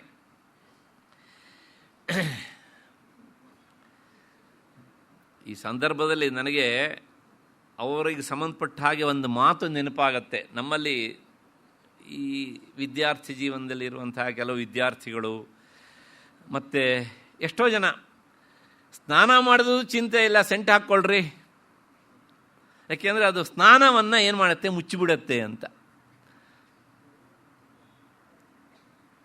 ಹಾಸ್ಟೆಲ್ಗಳಲ್ಲೆಲ್ಲ ಇದು ಸಾಮಾನ್ಯವಾಗಿರುತ್ತೆ, ಎರಡೂ ಥರದ ಹಾಸ್ಟೆಲ್ಗಳಲ್ಲೂ ಸಹ. ಏಕೆಂದರೆ ಸೋಮಾರಿಗಳಾದವರಿಗೆ ಆಗ ಸ್ನಾನ ಮಾಡಲಿಕ್ಕೆ ಪುರುಷೊತ್ತಿಲ್ಲ, ಕೊನೆಗೇನು ಟೈಮ್ ಆಗಿಬಿಡುತ್ತೆ, ಸ್ವಲ್ಪ ಹಾಕೋ, ಸ್ಪ್ರೇ ಮಾಡು, ಹೊರಡು. ಇಂಥವರೆಲ್ಲ ಬೇರೆ ದೃಷ್ಟಿಯಲ್ಲಿ ಆಹಾ ಏನು ಸುಗಂಧಿತರು ಅಂತ ಅರ್ಧ ಗಂಟೆ ಪರವಾಗಿಲ್ಲ, 1 ತಾಸು ಪರವಾಗಿಲ್ಲ, ಆಮೇಲೆ ಅದು ಬೇರೆ ರೀತಿಯಾಗಿ ಬದಲಾವಣೆ ಆಗ್ತಾ ಇರುತ್ತೆ ಹೀಗೆ ಅಂತ. ಹಾಗಾಗಿ ಯಾಕೆ ಹೇಳಿದೆ ಅಂದರೆ ಜಗನ್ಮಾತೆಯ ಈ ಸುಗಂಧ ಇಂಥ ಹೊರಗಿನ ಕೃತ್ರಿಮವಾದ ಸುಗಂಧ ಅಲ್ಲ, ಅದು ಸಹಜವಾದಂಥ ಸುಗಂಧ. ನೀವು ಕೇಳಿರ್ತೀರ, ಪ್ರಾಯಶಃ ಮಹಾಭಾರತದಲ್ಲಿ ಒಂದು ಹೆಸರು ಬಂದಿತ್ತು, ಮತ್ಸ್ಯಗಂಧಿ ಅಂತ, ಸತ್ಯವತಿ ಅಂತ. ಮತ್ಸ್ಯಗಂಧಿ ಅನ್ನೋದಕ್ಕೆ ಅರ್ಥ ಮೀನಿನ ವಾಸನೆಯವಳು ಅಂತ ಅರ್ಥ ಅಲ್ಲ, ಅದು ಬೇರೆ ಅರ್ಥ ಉಂಟು ಅನ್ನೋದಕ್ಕೆ. ಮೀನಿನ ವಾಸನೆ ಬರೋದಕ್ಕೆ ಇವಳೇ ಬೇಕಿಲ್ಲ, ಮೀನ ಮಾರಾಟ ಮಾಡೋರು ಆದರೂ ಸಾಕಾಗುತ್ತೆ ಹೇಗೆ ಅಂತ ಅಲ್ವಾ. ಹಾಗೆ ವಿಶೇಷವಾದಂತಹ ಸುಗಂಧಿತಳಾದವಳಾದ್ದರಿಂದ ಜಗನ್ಮಾತೆಯ ಹೆಸರು ದಿವ್ಯಗಂಧಾಢ್ಯ ಅಂತ. ಅದಕ್ಕೋಸ್ಕರ ನೋಡಿ, ನಿನ್ನ ಈ ಸುಗಂಧಿತ ರೂಪದ ಎದುರಿನಲ್ಲಿ ನಾನು ನಿನಗೆ ಹಚ್ಚುವಂತಹ ಸುಗಂಧ ದ್ರವ್ಯ ಏನೂ ಅಲ್ಲ, ಆದರೆ ಅದನ್ನು ನಾನು ಹಚ್ಚಿದೇ ಇದ್ದರೆ ನನ್ನ ಪೂಜೆಯಲ್ಲಿ ಅಷ್ಟರ ಮಟ್ಟಿಗೆ ಗುಣ ದೋಷ ಆಗಿಬಿಡುತ್ತೆ. ಗುಣ ಏನಾಗುತ್ತೆ ಕೇಳಿದರೆ ಕಡಿಮೆ ಆಗಿಬಿಡುತ್ತೆ. ಅದಕ್ಕೋಸ್ಕರ ಸಾಮಾನ್ಯವಾಗಿ ಜಗನ್ಮಾತೆಯ ಪೂಜೆಯಲ್ಲಿ ಈ ಸೆಂಟ್ ಅಂತ ಹೇಳ್ತೇವಲ್ಲ, ಹತ್ರ ಅದರ ಲೇಪನ ಎನ್ನುವಂಥದ್ದು ನಿಯತವಾಗಿ ಇರ್ತದೆ. ನಾವು ಹಚ್ಚಿದ್ರಿಂದ ಅವಳು ಸುಗಂಧಿತು ಅಂತ ಅಲ್ಲ, ಸಮುದ್ರದ ನೀರಿಗೆ ನಾವು ಅರ್ಘ್ಯ ಕೊಟ್ಟರೆ ಅದು ಹೆಚ್ಚಾಗೋದಿಲ್ಲ, ಆದರೆ ಅದಕ್ಕೆ ಅರ್ಘ್ಯ ಕೊಟ್ಟೆ ಅಂತ ಸಮಾಧಾನ ಇರುತ್ತಲ್ಲ. ಹಾಗೆಯೇ ಸೂರ್ಯನಿಗೆ ಬೆಳಕನ್ನು ಎತ್ತಿದ್ರಿಂದ, ಆರತಿ ತೋರಿಸಿದ್ರಿಂದ ಅವನು ಬೆಳಕು ಹೆಚ್ಚಾಗೋದಿಲ್ಲ, ಆದರೆ ಆರತಿ ಮಾಡಿದ ನಮಗೆ, ಜಗತ್ತನ್ನು ಬೆಳಗುವ ನಿನಗೆ ನಾನು ಆರತಿ ಮಾಡಿದ್ರಿಂದ ನನಗೊಂದು ಸಮಾಧಾನ ಆಗುತ್ತೆ ಅಂತ ನೀರಾಜನೆ ಮಾಡ್ತೇವೆ. ಹಾಗೆಯೇ ನಾವು ಹಚ್ಚುವ ಲೇಪನದಿಂದ ಅವಳಿಗೆ ಏನೂ ಆಗಬೇಕಾದದ್ದಿಲ್ಲ, ಆದರೆ ಪೂಜಾ ಸಾದ್ಗುಣ್ಯಕ್ಕೋಸ್ಕರ ಆ ಲೇಪನ ಎನ್ನುವಂಥದ್ದು ಅವಳಿಗೆ ಹಚ್ಚುವಂಥದ್ದು. ಅಷ್ಟು ಹಿನ್ನೆಲೆಯಲ್ಲಿ ಹಾಗಿದ್ರೆ ಸುಗಂಧ ದಿವ್ಯಗಂಧಾಢ್ಯ ಅಂದರೆ ಅರ್ಥ ಏನು ಅಂದರೆ, ಇದೊಂದು ಶಬ್ದ ಉಂಟು ದಿವ್ಯಗಂಧಾಢ್ಯ ಅಂತ. ದಿವ್ಯ ಅನ್ನೋದಕ್ಕೆ ಅರ್ಥ ದಿವಿಭವ ದಿವ್ಯ ಅಂದರೆ, ದಿವಿ ಅಂದರೆ ಆಕಾಶ ಅಂತ ಅರ್ಥ. ಆ ಆಕಾಶದಲ್ಲಿರುವಂತಹ ಅಥವಾ ಸ್ವರ್ಗದಲ್ಲಿರುವಂತಹ ಅಂತ ಅರ್ಥ ಅದಕ್ಕೆ. ಅಲ್ಲಿರುವಂತಹದ್ದು ದಿವ್ಯ, ದಿವಿಭವ ದಿವ್ಯ. ಆ ಸ್ವರ್ಗದಲ್ಲಿರುವುದು ಅಥವಾ ಆಕಾಶದಲ್ಲಿರುವುದು ಅಂದರೆ ಅತ್ಯಂತ ಉತ್ಕೃಷ್ಟ ಅಂತ ಅರ್ಥ. ನಾವು ಯಾವಳು ಉತ್ಕೃಷ್ಟವಾದನ್ನು ಹೀಗೆ ತೋರಿಸ್ತೇವೆ, ತುಂಬ ಚೆನ್ನಾಗಿದ್ದೀರಿ, ತುಂಬ ಚೆನ್ನಾಗಿದ್ದಾರೆ ಅಂತ ಹೀಗೆ ತೋರಿಸ್ತೇವಾ? ಇಲ್ಲ ತಾನೇ. ಶ್ರೇಷ್ಠ ಅಂದ ತಕ್ಷಣ ನಮ್ಮ ಕೈ ಏನಾಗುತ್ತೆ, ಮೇಲಕ್ಕೆ ಹೋಗುತ್ತೆ. ಹಾಗಾಗಿ ಆ ಉತ್ಕೃಷ್ಟತೆಯ ಸಂಕೇತವಾಗಿ ಅದನ್ನು ದಿವ್ಯ ಎನ್ನುವಂತಹ ಶಬ್ದ ಎಂದು ಹೇಳ್ತಾರೆ. ಮೇಲಿನದು, ಶ್ರೇಷ್ಠವಾದದ್ದು, ಉತ್ಕೃಷ್ಟವಾದದ್ದು ಅಂತ ಅರ್ಥ. ಈ ಸುಗಂಧ ಹೇಗುಂಟು ಕೇಳಿದರೆ, ಭೂಮಿಯಲ್ಲಿರುವಂತಹ ರಾಜರು ರಾಣಿಯರು ಹಚ್ಚಿಕೊಳ್ಳುವಂತಹ ಸುಗಂಧದಂತೆ ಇರುವಂತಹದ್ದು ಅಲ್ಲ ಅಂತ. ಯಾಕೆಂದರೆ ಇದು ದಿವ್ಯ ಗಂಧಾಢ್ಯ, ಇವರಿದ್ದು ಮಾನವ ಗಂಧಾಢ್ಯ, ದಿವ್ಯ ಅಲ್ಲ. ಆದ್ದರಿಂದ ಇಷ್ಟು ಈ ಮಟ್ಟದ್ದಲ್ಲ, ಇದಕ್ಕಿಂತ ಉತ್ಕೃಷ್ಟವಾದದ್ದು ಅಂತ ಹೇಳೋದಕ್ಕೋಸ್ಕರ ದಿವ್ಯ ಗಂಧಾಢ್ಯ ಅಂತ ಹೇಳಿದರು. ಇದು ಒಂದರ್ಥ. ಮತ್ತೆ ಎರಡನೇ ಅರ್ಥ ಏನು ಅಂತಂದರೆ, ಹಾಗಿದ್ರೆ ಭೂಮಿಯಲ್ಲೂ ಸಹ ಉತ್ಕೃಷ್ಟವಾದಂತಹ ಸುಗಂಧ ದ್ರವ್ಯಗಳು ಇಲ್ಲವೋ ಅಂದರೆ ಇಲ್ಲೂ ಸಹ ಸುಗಂಧ ದ್ರವ್ಯಗಳು ಇವೆ. ಯಾಕೆಂದರೆ ಹರಿಚಂದನ ಅಂತ ನಾವು ಹೇಳ್ತೇವಲ್ಲ, ಗಂಧ, ಸುಗಂಧ ಅಂತ ಹೇಳ್ತೇವಲ್ಲ, ಆ ಗಂಧ ಸಹಜವಾಗಿ ಇರುವಂತಹ ಸುಗಂಧ ದ್ರವ್ಯ, ಅದೂ ಸಹ ಉತ್ಕೃಷ್ಟವಾದದ್ದೇ. ಆದರೆ ನಾವು ಇದನ್ನು ಮೈಗೆ ಲೇಪಿಸಿಕೊಳ್ಳೋದಿಲ್ಲ ಇವತ್ತು. ಹಿಂದೆ ರಾಜರು ಮಹಾರಾಣಿಯರು ಇದನ್ನೆಲ್ಲ ಮೈಗೆ ಲೇಪಿಸಿಕೊಳ್ತಾ ಇದ್ದರು. ಏಕೆಂದರೆ ಅದರಲ್ಲಿ ತಂಪಿನ ಒಂದು ಅಂಶ ಉಂಟು, ದೇಹವನ್ನು ಅದು ತಂಪಾಗಿರಿಸ್ತದೆ ಎನ್ನುವಂಥದ್ದು. ಅದು ಇವತ್ತು ನಾವು ಹಾಕಿಕೊಳ್ಳುವಂಥ ಸೆಂಟು ದೇಹವನ್ನು ತಂಪಾಗಿರಿಸುವುದಿಲ್ಲ. ಅದು ಸಹಜವಾದದ್ದು, ವನಸ್ಪತಿ ಮೂಲದಿಂದ, ಹರ್ಬಲ್ ಮೂಲದಿಂದ ಬಂದಂಥದ್ದು. ಆದ್ದರಿಂದ ಅದಕ್ಕೆ ಸಹಜವಾಗಿಯೇ ಸಹ ಆ ಪರಿಮಳ ಜನ್ಮತಃನೇ ಬಂದಿದೆ. ಆದ್ದರಿಂದ ಹರಿಚಂದನಾದಿ ಪರಿಮಳವನ್ನು ದಿವ್ಯ ಗಂಧ ಅಂತ ನಮ್ಮವರು ಕರೆದರು. ಅಂತಹ ದಿವ್ಯ ಗಂಧದಿಂದ ಕೂಡಿದವಳು ಅಂದರೆ ಪೂಜಾ ಕಾಲದಲ್ಲಿ ಆಕೆಗೆ ಅದನ್ನು ಹಚ್ಚುತ್ತಾರೆ. ಆದ್ದರಿಂದ ಈ ಅರ್ಥದ ಹಿನ್ನೆಲೆಯಲ್ಲಿ ಅವಳು ದಿವ್ಯಗಂಧಾಢ್ಯ ಅಂತ. ಇದು ಎರಡನೇ ಅರ್ಥ. ಅದರ ಜೊತೆಗೆ ಇದಕ್ಕೆ ಇನ್ನೂ ಒಂದು ಅರ್ಥ ಉಂಟು. ನಾನು ಹೇಳಿದೆ ದಿವ್ಯಗಂಧಾಢ್ಯ ಅಂದರೆ ಜಗನ್ಮಾತೆಯ ಭೌತಿಕ ದೇಹ ಅಂತ ಇಟ್ಕೊಳ್ಳಿ ಕ್ಷಣಕಾಲ. ಅವಳ ದೇಹದ ಒಂದೊಂದು ಅಂಗಾಂಗ ಅದು ಸಹಜವಾಗಿಯೇ ಸುಗಂಧಪೂರ್ಣವಾದದ್ದು ಅಂತ. ವಿಶೇಷವಾಗಿ ಜಗನ್ಮಾತೆಯ ಆ ದೇಹದ ಸುಗಂಧವನ್ನು ಹೇಳಬೇಕಿದ್ರೆ ಅವಳ ತುರುಬನ್ನು ಕುರಿತು ಹೇಳ್ತಾರೆ. ಕೇಶ ನಿಮಗೆ ಗೊತ್ತಿರಬೇಕು, ಕೂದಲಿಗೆ ಯಾವ ವಾಸನೆಯೂ ಇರುವುದಿಲ್ಲ, ಉಗುರಿಗೆ ಯಾವ ವಾಸನೆಯೂ ಇರೋದಿಲ್ಲ. ಇರ್ತದೆಯಾ? ಇಲ್ಲ. ಆದರೆ ಆಚಾರ್ಯ ಶಂಕರ ಭಗವತ್ಪಾದರು ಒಂದು ಮಾತು ಹೇಳ್ತಾರೆ, ಜಗನ್ಮಾತೆಯ ಕೂದಲುಗಳು ಸುಗಂಧಭರಿತವಾಗಿದ್ವಂತೆ. ಧುನೋತುಧ್ವಾಂತಂ ನಃ ತುಲಿತದಲಿತೇಂದೀ ವರವನಂ ಘನಸ್ನಿಗ್ಧಶ್ಲೇಕ್ಷ್ಣಂ ಚಿಕುರ ನಿಕುರುಂಬಂ ತವ ಶಿವೆ ಯದೀಯಂ ಸೌರಭ್ಯಂ ಸಹಜ ಮುಪಲಬ್ಧುಂ ಸುಮನಸೋ ವಸಂತ್ಯಸ್ಮಿನ್ ಮನ್ಯೆ ಬಲಮಥನವಾಟೀ ವಿಟಪಿನಾಂ. ದೇವೇಂದ್ರನ ಉದ್ಯಾನದ ಹೆಸರು ನಂದನವನ ಅಂತ. ಇವತ್ತು ನಾವು ಇಲ್ಲೂ ಎಲ್ಲ ಇಡ್ತೇವೆ ಕೆಲಸರ, ಮೂಲತಃ ಹೆಸರಿರೋದು ಅಲ್ಲಿ. ದೇವೇಂದ್ರನ ಸ್ವರ್ಗದಲ್ಲಿರುವಂತಹ ಅವನ ಉದ್ಯಾನಕ್ಕೆ ಹೆಸರು ನಂದನವನ. ಆ ನಂದನವನದಲ್ಲಿ ತುಂಬ ಸುಂದರವಾದ ಹೂವುಗಳಿವೆಯಂತೆ. ಆ ಹೂವುಗಳಿಗೆ ಅನಿಸ್ತಂತೆ ಒಂದು ಸಲ, ಏನು ಅಂದರೆ ನಾವು ನೋಡೋದಕ್ಕೇನೋ ಇಷ್ಟು ಸುಂದರವಾಗಿದ್ದೇವೆ, ಆದರೆ ನಮ್ಮ ಸೌಂದರ್ಯಕ್ಕೆ ತಕ್ಕ ಹಾಗೆ ನಮ್ಮಲ್ಲಿ ಸುವಾಸನೆ ಇಲ್ಲ ಅಂತ ಅವು ಯೋಚನೆ ಮಾಡಿದ್ವಂತೆ. ಹಾಗೆ ಯೋಚನೆ ಮಾಡಿದಂತಹ ಆ ಹೂವುಗಳು ಯದೀಯಂ ಸೌರಭ್ಯಂ ಸಹಜ ಮುಪಲಬ್ಧುಂ ಸುಮನಸಃ ವಸಂತ್ಯಸ್ಮಿನ್ ಮನ್ಯೆ. ಯೋಚನೆ ಮಾಡಿದ್ವಂತೆ, ಹಾಗಿದ್ರೆ ನಾವು ಈಗ ಹೇಗೆ ಸುಗಂಧವುಳ್ಳವರು ಆಗಬೇಕು ಅಂತ ಯೋಚನೆ ಮಾಡಿ ಆ ಹೂವುಗಳು ಜಗನ್ಮಾತೆಯ ತುರುಬನ್ನು ಏರಿದವಂತೆ. ಜಗನ್ಮಾತೆಯ ತುರುಬನ್ನು ಏರಿದ ಮೇಲೆ ಆ ಹೂವುಗಳಿಗೆ ಸುಗಂಧ ಎನ್ನುವಂಥದ್ದು ಬಂದು ಸೇರಿಕೊಳ್ಳುತ್ತಂತೆ. ಅಂದಿನಿಂದ ನಂದನವನದ ಹೂವುಗಳಲ್ಲಿ ಆ ಕಂಪು ಅಡರಿತು, ಪಸರಿಸಲಿಕ್ಕೆ ಪ್ರಾರಂಭ ಆಯಿತು. ಅಂದರೆ ನಂದನವನದ ಹೂವುಗಳಿರುವಂತಹ ಸುಗಂಧ ಅವು ಜಗನ್ಮಾತೆಯ ತುರುವಿನಿಂದ ಸಾಲ ತಗೊಂಡು ಹೋದವುಗಳು. ಅರ್ಥ, ಜಗನ್ಮಾತೆಯ ತುರುಬಿನಲ್ಲಿ ಸಹಜವಾದಂತಹ ಆ ಸುಗಂಧ ಎನ್ನುವಂತಹದ್ದು ಉಂಟು. ಆ ಸುಗಂಧವನ್ನು ಹೀರಿಕೊಳ್ಳೋದಕ್ಕೋಸ್ಕರ ಹೂವುಗಳು ಜಗನ್ಮಾತೆಯ ಮುಡಿಯನ್ನು ಏರ್ತವಂತೆ.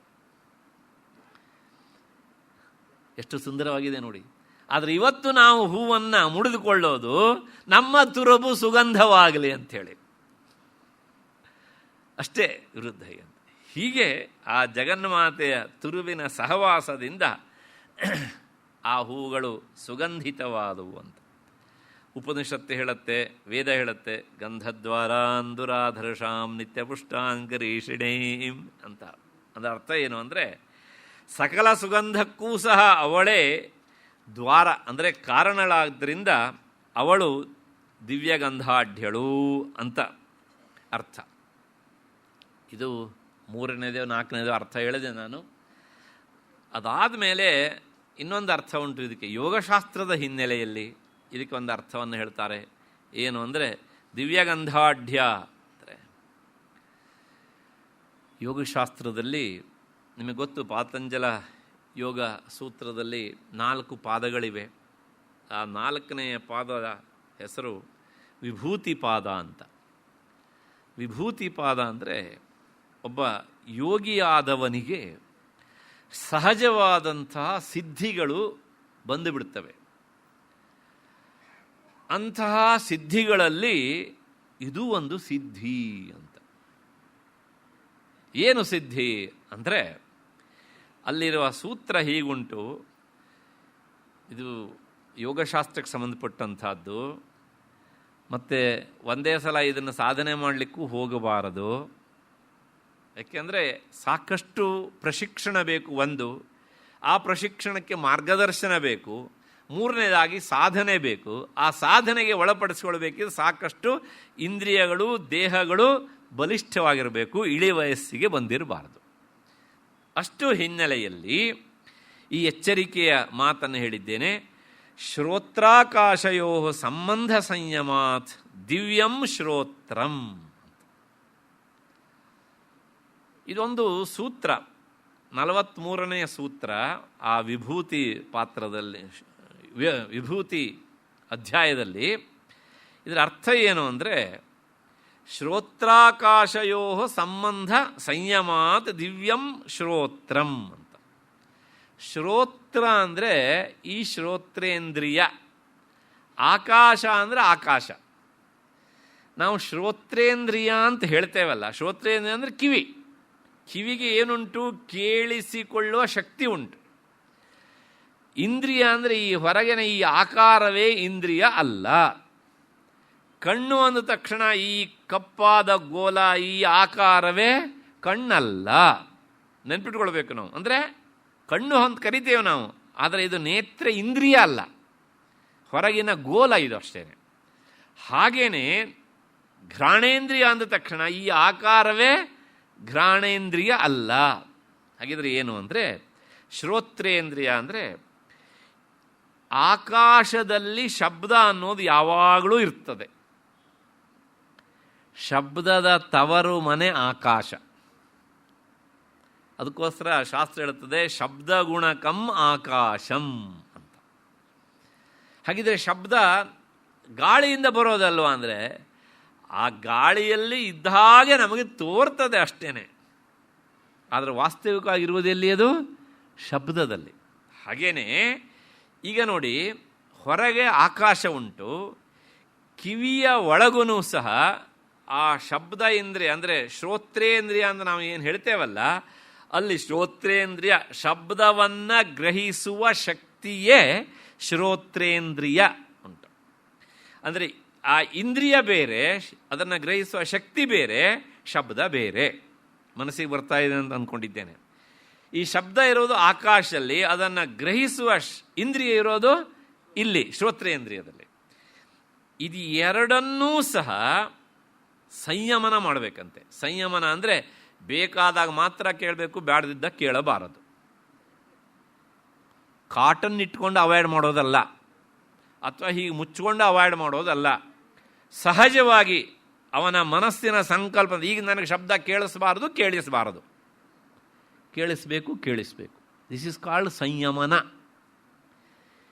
ಹೀಗೆ ಆದಾಗ ಏನಾಗುತ್ತೆ ಅಂದರೆ, ಆಗ ಈ ರೀತಿಯಾಗಿ ಶ್ರೋತ್ರೇಂದ್ರಿಯ ಮತ್ತು ಶ್ರೋತ್ರೇಂದ್ರಿಯಕ್ಕೆ ಆಶ್ರಯವಾದಂಥ ಆಕಾಶ, ಇದು ಎರಡನ್ನೂ ಸಂಯಮನಗೊಳಿಸಿದಾಗ ಅವನಿಗೆ ದಿವ್ಯವಾದಂಥ ಶಬ್ದಗಳು ಕೇಳಿಸ್ತವಂತೆ. Divine voice. ಡಿವೈನ್ ವಾಯ್ಸ್ ಅಂದರೆ ಬೇರೆಯವರು ಯಾರೋ ಎಲ್ಲೋ ಮಾತನಾಡಿದ್ದು ಇವನಿಗೆ ಕೇಳಿಸತ್ತೆ.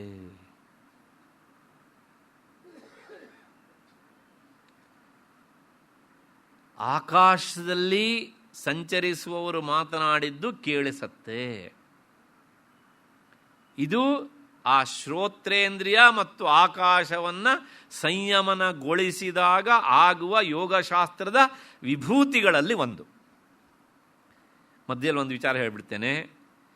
ಕೆಲವು ಜನ ಹೇಳ್ತಾರೆ, ತಪ್ಪು ತಿಳ್ಕೊಳ್ಬೇಡಿ, ನನಗೆ ಏನೋ ಕೇಳಿಸತ್ತೆ ಕಣ್ರಿ, ಏನೋ ಶಬ್ದ ಅಂತ. ತಪ್ಪು ತಿಳ್ಕೊಳ್ಬೇಡಿ, ಇದು ಯೋಗಶಾಸ್ತ್ರದಿಂದ ಬರುವಂಥ ಶಬ್ದ ಅಲ್ಲ ಕೇಳಿಸೋದು. ಅವರ ಮನಸ್ಸಿನಲ್ಲಿದ್ದದ್ದು ಆ ರೀತಿಯಾಗಿ ಭ್ರಮಾತ್ಮಕವಾಗಿ ಕೇಳಿಸ್ತಾ ಇರ್ತದೆ ಹೀಗೆ ಅಂತ. ಹಾಗೆ ಬಂದಿಟ್ಟು ಮತ್ತೆ ಹೇಳ್ತಾರೆ, ಏನೆಲ್ಲ ಕೇಳಿಸತ್ತೆ ಗೊತ್ತಾ? ಗೊತ್ತಿಲ್ಲಪ್ಪ, ಯಾಕೆಂದ್ರೆ ಅವ್ರ ಕಿವಿಯಲ್ಲಿ ತಾನೇ ಕೇಳಿದ್ದು, ನಮಗೇನು ಗೊತ್ತಿರುತ್ತೆ. ಹಾಗೆ ಹುಚ್ಚುಚ್ಚಾಗಿ ಏನೇನೋ ಇವರು ಅಂದ್ಕೊಂಡಿರೋದು ಕೇಳ್ತಾ ಇರೋದೇನ್ನೇ ದೊಡ್ಡ ಗ್ರೇಟ್ನೆಸ್ ಅನ್ನೋ ಥರ ಹೇಳ್ತಿರ್ತಾರೆ. ಆದ್ರೆ ಹೇಳಿದ್ರೆ ಬೇಸರ ಆಗುತ್ತೆ. ನಾವು ಹ್ಞೂ ಆಗ್ತಾ ಇರ್ತೇವೆ, ಹೌದಾ, ಭಾಳ ಸಂತೋಷ ಹೀಗೆ ಅಂತ. ಇಲ್ರಿ, ಇದು ತಪ್ಪು, ಇದು ಸರಿಯಾದ ವ್ಯವಸ್ಥೆ ಅಲ್ಲ, ಇದು ಒಂದು ರೀತಿಯ ಭ್ರಮಾತ್ಮಕವಾದ್ದು ಅಂದರೆ ತುಂಬ ಬೇಸರ ಆಗುತ್ತೆ ರೀ. ನಾಳೆಯಿಂದ ಇನ್ನೊಂದು ರೀತಿ ಕೇಳಿಸೋದಕ್ಕೆ ಶುರು ಆಗುತ್ತೆ. ಅದರಿಂದ ಏನು ಮಾಡ್ತೇವೆ, ಕೇಳಿದಂಥದ್ದೆಲ್ಲ ಹೇಳ್ದ ಇಲ್ಲಿ ಕೇಳಿ ನಾವು ಇಲ್ಲಿ ಬಿಟ್ಟುಬಿಡ್ತೇವೆ ಅಷ್ಟೇ. ಹೀಗೆ ಶ್ರೋತ್ರೇಂದ್ರಿಯ ಮತ್ತು ಶಬ್ದ ಇದನ್ನು ಸಂಯಮನಗೊಳಿಸಿದಾಗ ಅವನಿಗೆ ದಿವ್ಯವಾದಂಥ ಶಬ್ದಗಳು ಕೇಳಿಸ್ತವೆ. ಹಾಗೇನೆ ಆಕಾಶ, ವಾಯು. ವಾಯುವಿನಲ್ಲಿ ಏನುಂಟು ಅಂದರೆ ಸ್ಪರ್ಶ ಉಂಟು. ಆ ಮುಂದಿನದದು ವಾಯು ಮತ್ತು ಸ್ಪರ್ಶ ಇದೆರಡನ್ನೂ ಸಂಯಮನಗೊಳಿಸಿದಾಗ ಅವನಿಗೆ ಏನಾಗುತ್ತೆ ಕೇಳಿದರೆ, ಆ ಸಂಯಮನದಿಂದಾಗಿ ವಾಯು ತಂಪನ್ನು ತಂದರೆ ಇವನು ಇಷ್ಟಪಟ್ಟರೆ ಉಷ್ಣ ಬೇಕು ಅಂದರೆ ಉಷ್ಣವಾಗಿ ಪರಿಣಮಿಸುತ್ತೆ, ಅಥವಾ ಉಷ್ಣ ಕಾಲದಲ್ಲಿ ನನಗೆ ತಂಪಾಗಬೇಕು ಅಂತ ಅವನು ಬಯಸಿದರೆ ಅದು ತಂಪಾಗುತ್ತೆ, ಫ್ಯಾನ್ ಬೇಕಾಗಲ್ಲ. ಇದು ವಿಭೂತಿ ಯಾರಿಗೆ? ಯೋಗಿ ಆದವನಿಗೆ. ಆಕಾಶ, ವಾಯು, ಅಗ್ನಿ ಆದಮೇಲೆ ತೇಜಸ್ಸು ಮತ್ತು ಕಣ್ಣು, ಶ್ರೋತ್ರೇಂದ್ರಿಯ ಆಯಿತು. ಇದು ಇಲ್ಲಿ ಇರುವಂತಹದ್ದು ನೇತ್ರೇಂದ್ರಿಯ. ಈ ನೇತ್ರೇಂದ್ರಿಯ ಮತ್ತು ತೇಜಸ್ಸನ್ನು ಸಂಯಮನಗೊಳಿಸಿದವನಿಗೆ ದಿವ್ಯ ರೂಪಗಳು ಕಾಣಿಸುತ್ತವೆ. ದಿವ್ಯ ರೂಪಗಳು ಅಂದರೆ ದೇವತಾ ಸಾನ್ನಿಧ್ಯ ಅದು ಒಂದು. ಅದರ ಜೊತೆಗೆ ವಿಶೇಷವಾದಂಥ ದಿವ್ಯ ರೂಪದಿಂದ ನಿಧಿ ನಿಕ್ಷೇಪಗಳೆಲ್ಲ ಗೋಚರಿಸ್ತವೆ ಅವನಿಗೆ, ಅಂಥ ಯೋಗಿಗೆ. ಹಾಗಿದ್ರೆ ಇವತ್ತು ಕೆಲವು ಜನ ಹೇಳ್ತಾರಂದರೆ ಅದು ಯೋಗಶಾಸ್ತ್ರದಿಂದ ಬಂದದ್ದಲ್ಲ, ಜ್ಯೋತಿಷ್ ಶಾಸ್ತ್ರದಿಂದ ಲೆಕ್ಕ ಹಾಕಿ ಹೇಳೋದು, ಅದು ಬೇರೆ ಮೆಥಡ್ ಹೀಗೆ ಅಂತ. ಹಾಗೇನೆ ಮತ್ತೆ ಆಕಾಶ, ವಾಯು, ಅಗ್ನಿ, ಅಪ್ ಅಂದರೆ ನೀರು. ಆ ನೀರು ಹೊರಗಡೆ ಉಂಟು, ಅದನ್ನು ಹಿಡಿದು ಅನುಭವಿಸುವ ರಸನೇಂದ್ರಿಯ ಎಲ್ಲುಂಟು. ರಸನೇಂದ್ರಿಯ ಮತ್ತು ಆ ಅಪ್ಪನ್ನು ಅಂದರೆ ಜಲವನ್ನು ಸಂಯಮನಗೊಳಿಸಿದಾಗ ಅವನು ಬಯಸಿದಾಗ ರಸನೆ ನೀರನ್ನು ಆಸ್ವಾದನೆ ಮಾಡ್ತದೆ. ನೀರು ಸಿಗದೇ ಇದ್ದರೂ ಸಹ ಸಂಯಮನದಿಂದಾಗಿ ಅದನ್ನು ಪಡ್ಕೊಳ್ತಾನೆ. ಬೇಕು ಅಂದಾಗ ಅನುಭವಿಸ್ತಾನೆ, ಬೇಡ ಅಂದಾಗ ಬಿಡ್ತಾನೆ. ಹಾಗೆಯೇ ಕೊನೆಯದು ಏನು ಅಂತಂದರೆ ಈ ಘ್ರಾಣೇಂದ್ರಿಯ ಉಂಟಲ್ಲ, ಇದು ಮತ್ತೆ ಪೃಥ್ವೀ ತತ್ವ, ಇದು ಎರಡನ್ನೂ ಸಹ ಭೂಮಿಯಲ್ಲಿರುವಂತಹದ್ದು ವಾಸನೆ, ಭೂಮಿಯ ಲಕ್ಷಣವೇ ವಾಸನೆ. ತತ್ರ ಗಂಧವತಿ ಪೃಥಿವೀ ಅಂತ ನ್ಯಾಯಶಾಸ್ತ್ರದ ಒಂದು ವಿವರಣೆ. ಮಣ್ಣಿನ ಗುಣವೇ ವಾಸನೆ. ಹಾಗಾಗಿ ಆ ಪೃಥಿವೀ ತತ್ವವನ್ನು ಮತ್ತು ಘ್ರಾಣೇಂದ್ರಿಯವನ್ನು ಅಂದರೆ ಪೃಥಿವೀ ತತ್ವದಲ್ಲಿರುವಂಥ ಗಂಧವನ್ನು ಆಸ್ವಾದನೆ ಮಾಡುವ, ಹಿಡಿದು ಅನುಭವಿಸುವ ಶಕ್ತಿ, ಅದು ಇಂದ್ರಿಯ, ಘ್ರಾಣೇಂದ್ರಿಯ. ಅದು ಎರಡನ್ನೂ ಸಂಯಮನಗೊಳಿಸಿದಾಗ ಆಗ ಅಂಥ ಯೋಗಿಗೆ ದಿವ್ಯ ಗಂಧಾಢ್ಯ ಏನಾಗುತ್ತಂತೆ? ದಿವ್ಯ ಗಂಧದ ಅನುಭವ ಆಗುತ್ತಂತೆ. ಆ ದಿವ್ಯ ಗಂಧ ಸ್ವರೂಪದಲ್ಲಿ ಇರುವವಳು ಯಾರು ಅಂದರೆ ಜಗನ್ಮಾತೆ ಅಂತ.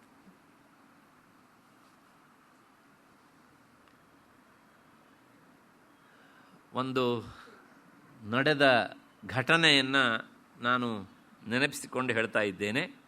ಬಹಳಷ್ಟು ವರ್ಷಗಳ ಹಿಂದೆ ಒಬ್ಬರು ದಕ್ಷಿಣ ಕನ್ನಡದವರು, ಒಬ್ಬರು ಗೃಹಸ್ಥರು ಹಿಮಾಲಯದ ಕಡೆಗೆ ಹೋಗಿದ್ದರು. ಅವರು ಹಿಮಾಲಯದ ಕಡೆಗೆ ಹೋದಾಗ ನಿಮ್ಗೆ ಗೊತ್ತು, ನಾಗಾ ಸಾಧುಗಳು ಅಂತೆಲ್ಲ ನೀವು ಕೇಳ್ತೀರಾ, ಈ ಸಂಗಮಗಳಲ್ಲಿ ಮತ್ತು ಕುಂಭಮೇಳದಲ್ಲೆಲ್ಲ ಅವ್ರು ನೋಡ್ತೇವೆ ನಾವೇ ಅಂತ. ಅದರಲ್ಲೂ ಬಹಳಷ್ಟು ಜನ ಸಾಧಕನೆ ಮಾಡಿದವರು ಇರ್ತಾರೆ, ಕೆಲವು ಜನ ಸಾಧನೆ ಮಾಡದೇ ಇರುವವರು ಕೇವಲ ಹೊರಗಿನ ಆಕಾರದಿಂದಲೂ ಆಗಿರ್ತಾರೆ.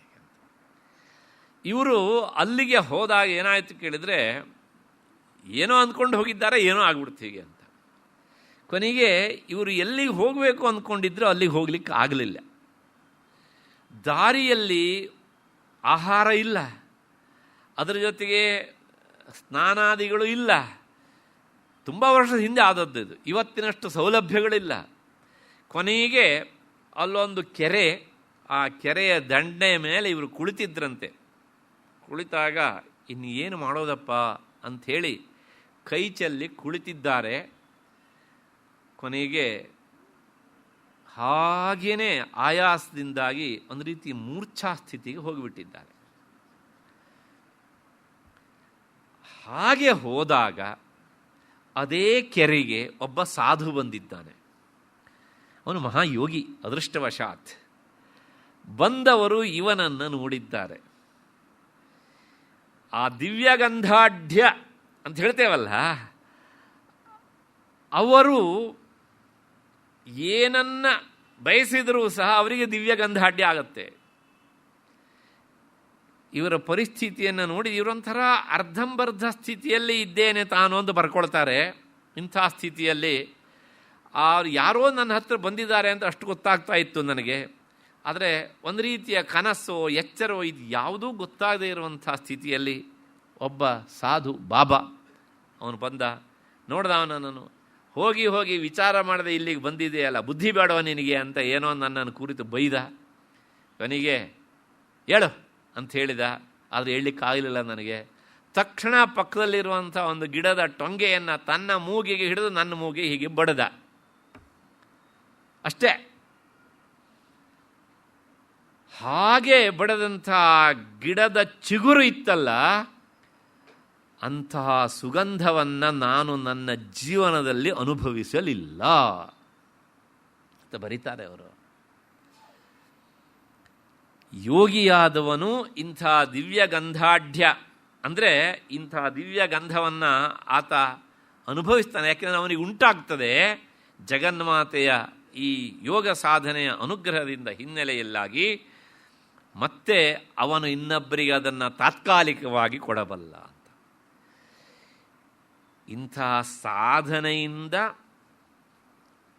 ಅದನ್ನು ಹೀಗೆ ಪಡೆಯಬಹುದು ಅಂತ ಆದರೆ ಸ್ವತಃ ದಿವ್ಯಗಂಧಾಢ್ಯಳೇ ಆದಂಥ ಅವಳ ದಿವ್ಯಗಂಧ ಹೇಗಿರಬಹುದು ಅಂತ ಭಾಸ್ಕರರಾಯರು ಕೇಳ್ತಾರೆ ಹೀಗೆ ಅಂತ. ಹಾಗಾಗಿ ಇದೆಲ್ಲ ಯೋಗಿಗಳಿಗೆ ಲಭ್ಯ ಆಗುವಂಥ ಒಂದು ವಿಭೂತಿ. ಅಂಥವರು ಆ ದಿವ್ಯಗಂಧವನ್ನು ಅನುಭವಿಸ್ತಾರೆ. ಅವಳೇ ಯೋಗಿಗಳಿಗೆ ಇಂಥದ್ದನ್ನು ಒದಗಿಸಿಕೊಡ್ತಾಳೆ.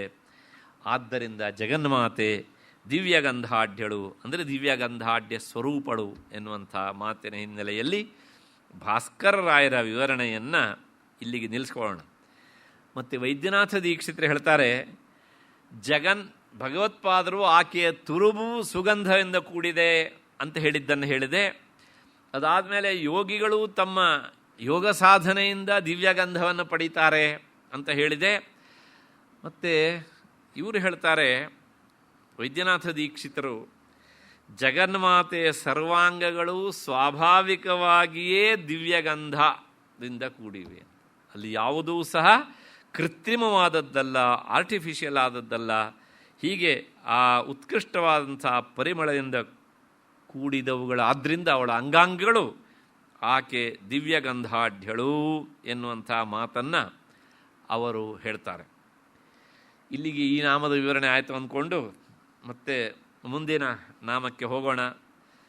632ನೇ ನಾಮ ಇದು, ಸಿಂಧೂರ ತಿಲಕಾಂಚಿತ ಅಂತ.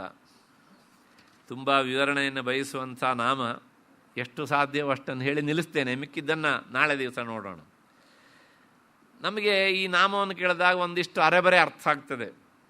ಯಾಕೆಂದರೆ ಸಿಂಧೂರ ಇಷ್ಟು ಗೊತ್ತು ನಮಗೆ, ತಿಲಕ ಅಂತ ಗೊತ್ತು, ಅಂಚಿತ ಗೊತ್ತಿಲ್ಲ. ಹಾಗಾಗಿ ಒಂದಿಷ್ಟು ಗೊತ್ತಾಗ್ತದೆ ಅಸ್ಪಷ್ಟವಾಗಿ. ನೋಡೋಣ ಏನು ಅಂತ. ಈ ನಾಮದ ವಿವರಣೆ ಏನು ಅಂದರೆ, ಹಣೆಯಲ್ಲಿ ಸಿಂಧೂರ ತಿಲಕದಿಂದ ಅಲಂಕೃತಳಾದವಳು ಅಂತ ಅರ್ಥ ಅದಕ್ಕೆ. ಅಂದರೆ ಹಣೆಯಲ್ಲಿ ಸಿಂಧೂರ ತಿಲಕವನ್ನಿಟ್ಟುಕೊಂಡು ಅಲಂಕರಿಸಿಕೊಂಡವಳು ಅಂತ. ಒಂದು ವಿವರಣೆ ಕೊಟ್ಬಿಡ್ತೇನೆ. ಬಹಳಷ್ಟು ಜನ ಸಿಂಧೂರ ಅಂತ ಹೇಳೋ ಬದಲು ಅದನ್ನು ಹೊಡೆದು ಹೇಳ್ತಾರೆ ಸಿಂಧೂರ ಅಂತ. ಅದು ತಪ್ಪು ಪ್ರಯೋಗ. ಮಹಾಪ್ರಾಣ ಅಲ್ಲ, ಅಲ್ಪ ಪ್ರಾಣ. ನಮಗೆ ಏನಾಗಿದೆ ಕೇಳಿದರೆ ಬರ್ತಾ ಬರ್ತಾ ಅಲ್ಪ ಪ್ರಾಣ ಮಹಾಪ್ರಾಣ ಮಾಡೋದು, ಮಹಾಪ್ರಾಣವನ್ನು ಅಲ್ಪ ಪ್ರಾಣ ಮಾಡೋದು, ಅದೇ ನಮ್ಮ ಭಾಷೆಯ ಪ್ರಭುತ್ವ ಆಗಿಬಿಟ್ಟಿದೆ. ಹೇಳ್ತೇವಲ್ಲ, ಹೃದಯಪೂರ್ವಕ ಸ್ವಾಗತ ಅಂತ, ಆ ದಕಾರಕ್ಕೆ ಒಂದು ಬಾಲ ಹಾಕೋದು. ಅದು ಯಾರ ಹೃದಯವೋ ಗೊತ್ತಿಲ್ಲ ನನಗೆ. ಆಮೇಲೆ ಜನಾರ್ದನ, ಅವನೇನಾದ್ರು ಕೇಳಿದರೆ ಜನಾರ್ದನ ಓಡೋಗ್ಬಿಡ್ತಾನೆ ಅಲ್ಲಿಂದ. ಇಲ್ಲೆಲ್ಲ ಇರಬೇಕಾದದ್ದು ಅಲ್ಪ ಪ್ರಾಣಗಳು. ಎಲ್ಲಿ ಮಹಾಪ್ರಾಣ ಹೇಳಬೇಕೋ ಅಲ್ಲಿ ನಾವು ಅಲ್ಪ ಪ್ರಾಣ ಹೇಳ್ತೇವೆ. ಯಾಕೆಂದ್ರೆ ನಮ್ಮ ಪ್ರಾಣಕ್ಕೆ ತುಂಬ ಕಷ್ಟ ಮಹಾಪ್ರಾಣ ಹೇಳೋದು. ಅದಕ್ಕೋಸ್ಕರ ಶಬ್ದವನ್ನು ತಿಳಿದು ಉಚ್ಚರಿಸಬೇಕು. ಯಾಕೆ ಅಂದರೆ ಏಕಶಬ್ದ ಸುಷ್ಠು ಪ್ರಯುಕ್ತ ಸ್ವರ್ಗೇ ಲೋಕೆ ಕಾಮಧುಕ್ ಭವತಿ ಅಂತ. ಶಬ್ದವನ್ನು ಸರಿಯಾಗಿ ಉಚ್ಚಾರಣೆ ಮಾಡಿದರೆ ಆಗ ಅಂಥ ಶಬ್ದಗಳು ನಮಗೆ ಉತ್ತಮವಾದ ಫಲಗಳನ್ನು ಕೊಡ್ತವೆ ಎನ್ನುವಂಥದ್ದು ವ್ಯಾಕರಣ ಶಾಸ್ತ್ರದ ನಿಯಮ. ಅದಕ್ಕೋಸ್ಕರ ಸಿಂಧೂರ ಅಲ್ಪ ಪ್ರಾಣ. ಆ ಸಿಂಧೂರ ಅಂದರೆ ಏನು ಅಂದರೆ, ಸಿಂಧೂರ ಅಂದರೆ ಅದೊಂದು ಕೆಂಪು ಚೂರ್ಣ, ಅರಿಶಿನ ಕುಂಕುಮ ಇರುವ ಹಾಗೆ ಅದೊಂದು ಸುಗಂಧವಾದಂಥ ಚೂರ್ಣ ಸಿಂಧೂರ. ಸಿಂಧೂರಂ ರಕ್ತ ಚೂರ್ಣಕ್ಕೆ ಅಂತ. ರಕ್ತ ಅಂದರೆ ಕೆಂಪು ಅಂತ, ಆದರೆ ಪೂರ್ತಿ ಕೆಂಪಲ್ಲ, ಕುಂಕುಮದಷ್ಟು ಕೆಂಪಲ್ಲ, ಒಂದು ರೀತಿಯಲ್ಲಿ ಹರಿದ್ರ ಅರಿಶಿನ ಬಣ್ಣಕ್ಕೆ ಹತ್ತಿರ, ಆದರೆ ಸ್ವಲ್ಪ ಸುಗಂಧದಿಂದ ಕೂಡಿರ್ತದೆ. ಹೀಗೆ ಸಿಂಧೂರಂ ರಕ್ತಚೂರ್ಣಕ್ಕೆ ಅಂತ ಮೇದಿನಿ ಕೋಶ ಅದರ ವಿವರಣೆಯನ್ನು ಕೊಡ್ತದೆ. ಅಂತಹ ಆ ಸಿಂಧೂರ ಚೂರ್ಣದಿಂದ ಹಣೆಯಲ್ಲಿ ತಿಲಕವನ್ನು ಇರಿಸಿಕೊಂಡು ಅಲಂಕರಿಸಿಕೊಂಡಿದ್ದಾಳೆ ಅಂತ. ಇವತ್ತಿಗೂ ಸಹ ಗಣಪತಿಯನ್ನು ಕುರಿತು ಹೇಳಬೇಕಿದ್ರೆ ಸಿಂಧೂರ ವರ್ಣದವನು ಅಂತ ಹೇಳ್ತಾರೆ. ಅಲ್ಲೂ ಮಹಾಪ್ರಾಣ ಹೇಳ್ತಾರೆ ಬಹಳಷ್ಟು ಜನ. ಮಹಾಪ್ರಾಣ ಅಲ್ಲ, ಅಲ್ಪ ಪ್ರಾಣ, ಮತ್ತೆ ಗೊತ್ತಿರಬೇಕು ನಮಗೆ. ಇದು ಒಂದರ್ಥ. ಅದಾದ ಮೇಲೆ ಎರಡನೇ ಅರ್ಥ ಏನು ಅಂದರೆ, ತಿಲಕ ಅನ್ನೋದು ಕೆಲ ಶಬ್ದ ಉಂಟು, ಸಿಂಧೂರ ತಿಲಕಾಂಚಿತ ಅಂತ. ತಿಲಕ ಅನ್ನೋದಕ್ಕೆ ಅರ್ಥ ಅಲಂಕಾರ ಅಂತ ಅರ್ಥ. ತಿಲಕ ಅಂದ್ರೇ ಅಲಂಕಾರ. ಅಂದರೆ ಅರ್ಥ ಏನಾಯಿತು, ಈ ಸಿಂಧೂರದಿಂದ ಅಲಂಕರಿಸಿಕೊಂಡವಳು ಅಂತ ಅರ್ಥ. ಅದೊಂದು ಅಲಂಕಾರದ ವಸ್ತು. ಹಾಗಾಗಿ ಆ ಸಿಂಧೂರ ತಿಲಕದಿಂದ ಅಲಂಕೃತಳಾದವಳು. ತಿಲಕ ಅಂದರೆ ಅಲಂಕಾರ, ಅಲಂಕೃತಳಾದವಳು ಅಂತ ಸಹಜವಾಗಿ ಬಂದುಬಿಡುತ್ತೆ. ಸಾಮಾನ್ಯವಾಗಿ ನಾವು ಹೇಳ್ತೇವೆ ನೋಡಿ, ತಿಲಕ ಅನ್ನೋದಕ್ಕೆ ಇದು ಮಾತ್ರ ಅಲ್ಲ, ಅಲಂಕಾರ. ಇದಕ್ಕೂ ಯಾಕೆ ಹೇಳ್ತಾರೆ ಅಂತ ಕೇಳಿದರೆ, ದೇಹದಲ್ಲಿ ನೀವು ಎಲ್ಲೋ ಒಂದು ಕಡೆ ಇಟ್ಕೊಂಡ್ರೆ ಎದ್ದು ಕಾಣೋದಿಲ್ಲ, ಅದು ಕಾಣಿಸತ್ತಾ? ಆದರೆ ಇಲ್ಲಿಟ್ಟರೆ ಮಾತ್ರ ಎಂಥವರಿಗೂ ಕಾಣಿಸುತ್ತೆ ಅದು. ಅದರ ತಾಂತ್ರಿಕವಾದ ಅರ್ಥ ಬೇರೆ, ಹಿಂದೆ ಹೇಳಿದ್ದೇನೆ ನಾನು. ಅದರ ಅಲಂಕಾರ ಅದು ಎದ್ದು ಕಾಣಬೇಕು ಅನ್ನೋದಕ್ಕೋಸ್ಕರ, ಆದ್ದರಿಂದ ಸಾಮಾನ್ಯವಾಗಿ ಇಲ್ಲಿ ಇರಿಸ್ಕೊಳ್ತಾರೆ. ಇದೊಂದು ಅರ್ಥ ಸಾಮಾನ್ಯವಾಗಿ ಅಷ್ಟೇ. ಸಾಮಾನ್ಯ ಹೇಳ್ತಾರೆ ಏನು ಅಂದರೆ ನೋಡಿ, ಶ್ರೀರಾಮಚಂದ್ರ ರಘುವಂಶಕ್ಕೆ ತಿಲಕಪ್ರಾಯನಾಗಿದ್ದ, ಅಲಂಕಾರಪ್ರಾಯನಾಗಿದ್ದ. ಶ್ರೀಕೃಷ್ಣ ಯದುವಂಶಕ್ಕೆ ತಿಲಕಪ್ರಾಯನಾಗಿದ್ದ. ತಿಲಕ ಅಂದ್ರೇನು? ಅಲಂಕಾರ ಅಂತ ಅರ್ಥ. ಇದು ಬಂದಿದ್ದಕ್ಕೆ ಹೇಳ್ತೇನೆ, ನಮ್ಮಲ್ಲಿ ಅಲಂಕಾರಕ್ಕೆ ಬಹಳ ಖರ್ಚು ಮಾಡಬೇಕಾದ ಅವಶ್ಯಕತೆ ಇಲ್ಲ. ಅದಕ್ಕೋಸ್ಕರ ಏನು ಮಾಡೋದು ಕೇಳಿದರೆ, ಹೆಣ್ಣು ಮಕ್ಕಳಿಗೆ ತಿಲಕ ಇಟ್ಟುಕೊಳ್ಳುವಂಥ ಒಂದು ವ್ಯವಸ್ಥೆ ಮಾಡಿದರು. ಗ್ರಹಚಾರ ಇವತ್ತು ಅದನ್ನು ಇಡದೇ ಇರುವುದೇ ದೊಡ್ಡ ಅಲಂಕಾರ ಆಗಿಬಿಟ್ಟಿದೆ ರೀ. ಸಕಲ ಅವಲಕ್ಷಣಗಳನ್ನು ಎದ್ದಿ ತೋರಿಸುವ ಹಣೆಗಳು. ಅಂದರೆ ಇವರಿಗೆ ಅಲಂಕಾರ ಯಾವುದು, ಅನಲಂಕೃತ ಯಾವುದು ಅನ್ನೋದೇ ಗೊತ್ತಾಗೋದಿಲ್ಲ ಅಷ್ಟರ ಮಟ್ಟಿಗೆ. ಯಾಕೆ ಕೇಳಿದರೆ, ಯಾರೋ ಹೇಳಿರ್ತಾರೆ ನೀವು ಯಾಕೆ ಇಡ್ತೀರಿ ಅಂತ. ಉತ್ತರ ಹೇಳೋದು ನಮಗೆ ಗೊತ್ತಿರೋದಿಲ್ಲ. ಗ್ರಹಚಾರ ನಮ್ಮದು ಬಂಡವಾಳ ಅಜ್ಞಾನ. ಹಾಗಾಗಿ ಏನು ಮಾಡ್ತೀವಿ ಕೇಳಿದರೆ, ಅವ್ರು ಹೇಳ್ತಾರೆ ನಮ್ಮದಕ್ಕೆ ಹಣೆಯಲ್ಲಿ ಏನೂ ಇಲ್ವಲ್ಲ, ನಿಮ್ಮದಕ್ಕೆ ಯಾಕೆ ಉಂಟು ಅಂತಂದರೆ, ಅವ ನಮಗೇನಾಗುತ್ತೆ ಕೇಳಿದರೆ, ನಾನು ಇಡೋದು ಬೇಡ ಅಂತ ಗೊತ್ತಾಯ್ತು ಅಷ್ಟೇ. ಮತ್ತು ಅವರು ಹೇಳ್ತಾರೆ ನಾವಂತೂ ಇಡೋದಿಲ್ಲ ಅಂತ. ಅವರು ಇಟ್ಕೊಳ್ಬೇಕು. ಯಾಕೆಂದರೆ ಒಬ್ಬ ಸ್ತ್ರೀ ಸಾಮಾನ್ಯಳಾದವಳಿಗೆ ಏನೂ ಖರ್ಚಿಲ್ಲದೆ ಮಾಡಿಕೊಳ್ಳುವ ಅಲಂಕಾರ ಅಂದರೆ ಇದು ಮತ್ತೆ ಇದು. ನಮ್ಮವ್ರು ದಡ್ರಲ್ರಿ, ಅದನ್ನು ವ್ಯವಸ್ಥೆ ಮಾಡಿದ್ರು. ನಾವೇನು ಮಾಡಿದ್ವಿ ಕೇಳಿದರೆ ಅದನ್ನು ಬಿಟ್ವಿ. ನಿಮಗೆ ಗೊತ್ತಿರಬೇಕು ಪ್ರಾಯಶಃ, ನಾನಿದನ್ನು ಹೇಳಬಾರದು, ಯಾಕೆಂದ್ರೆ ನಾನು ಆ ಕಾಲೇಜಲ್ಲಿ ಓದಿದವನಲ್ಲ. ಇದೇ ಬೆಂಗಳೂರಿನ ಬಸವನಗುಡಿ ನ್ಯಾಷನಲ್ ಕಾಲೇಜಲ್ಲಿ ಹಿಂದೆ ಒಬ್ಬರು ಇದ್ದರು. ಅವರು ಹೆಣ್ಣುಮಕ್ಕಳು ಹಣೆಗಿಡದೆ ಬಂದರೆ, ಹಿಂದೂ ಹೆಣ್ಣುಮಕ್ಕಳು ವಾಪಸ್ ಕಳಿಸ್ತಾ ಇದ್ದರು. ಕೈಗೆ ಬಳೆ ಹಾಕಿಕೊಳ್ಳದೆ ಬಂದರೆ ಅವ್ರನ್ನ ವಾಪಸ್ ಕ್ಲಾಸಿಗೆ ಸೇರಿಸ್ತಾ ಇರಲಿಲ್ಲ. ಪ್ರಾಯಶಃ ಯಾರೋ ಇದನ್ನು ಅನುಭವಿಸ್ತಿರ್ಬೋದು ಅಥವಾ ಕೇಳಿ ಆದರೂ ಕೇಳಿರ್ಬೋದು.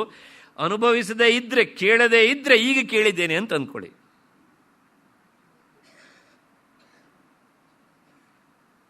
ಬೇರೆ ಯಾರೂ ಅಲ್ಲ, ಹೆಚ್ಚು ನರಸಿಂಹಯ್ಯನವರು. ಯಾರನ್ನು ಜನ ಬೈತಿದ್ರೋ ಪರಮನಾಸ್ತಿಕ ಅಂತ, ಅವ್ರು ಹಾಗಿರಲಿಲ್ಲ ವಾಸ್ತವಿಕವಾಗಿ. ಆದರೆ ಏನೋ ಜನರ ಬಾಯಲ್ಲಿ ಆ ರೀತಿಯಾಗಿ ಹೇಳಿಸ್ಕೊಳ್ತಾ ಇದ್ರು ಅವರಷ್ಟೇ. ಹೀಗೆ ಅವರ ಹೆಣ್ಣು ಮಕ್ಕಳಿಗೆ, ಏನಮ್ಮ ನಿನಗೊಂದು ತಿಲಕ ಇಡೋದಕ್ಕೂ ಸಹ ಆರ್ಥಿಕವಾಗಿ ಅನುಕೂಲ ಇಲ್ವ, ನಾನೇ ಕೊಡ್ತೇನೆ ತಗೋ ಅಂತ, ಇಷ್ಟರ ಮಟ್ಟಿಗೆ. ಯಾಕೆಂದರೆ ಅದು ಹೆಣ್ಣು ಮಕ್ಕಳ ಮಿನಿಮಮ್ ಅಲಂಕಾರಗಳಲ್ಲಿ ಒಂದು ಸಾಧನ. ಆದ್ದರಿಂದ ಅದನ್ನು ನಮ್ಮವರು ವ್ಯವಸ್ಥೆಗೊಳಿಸಿದರು.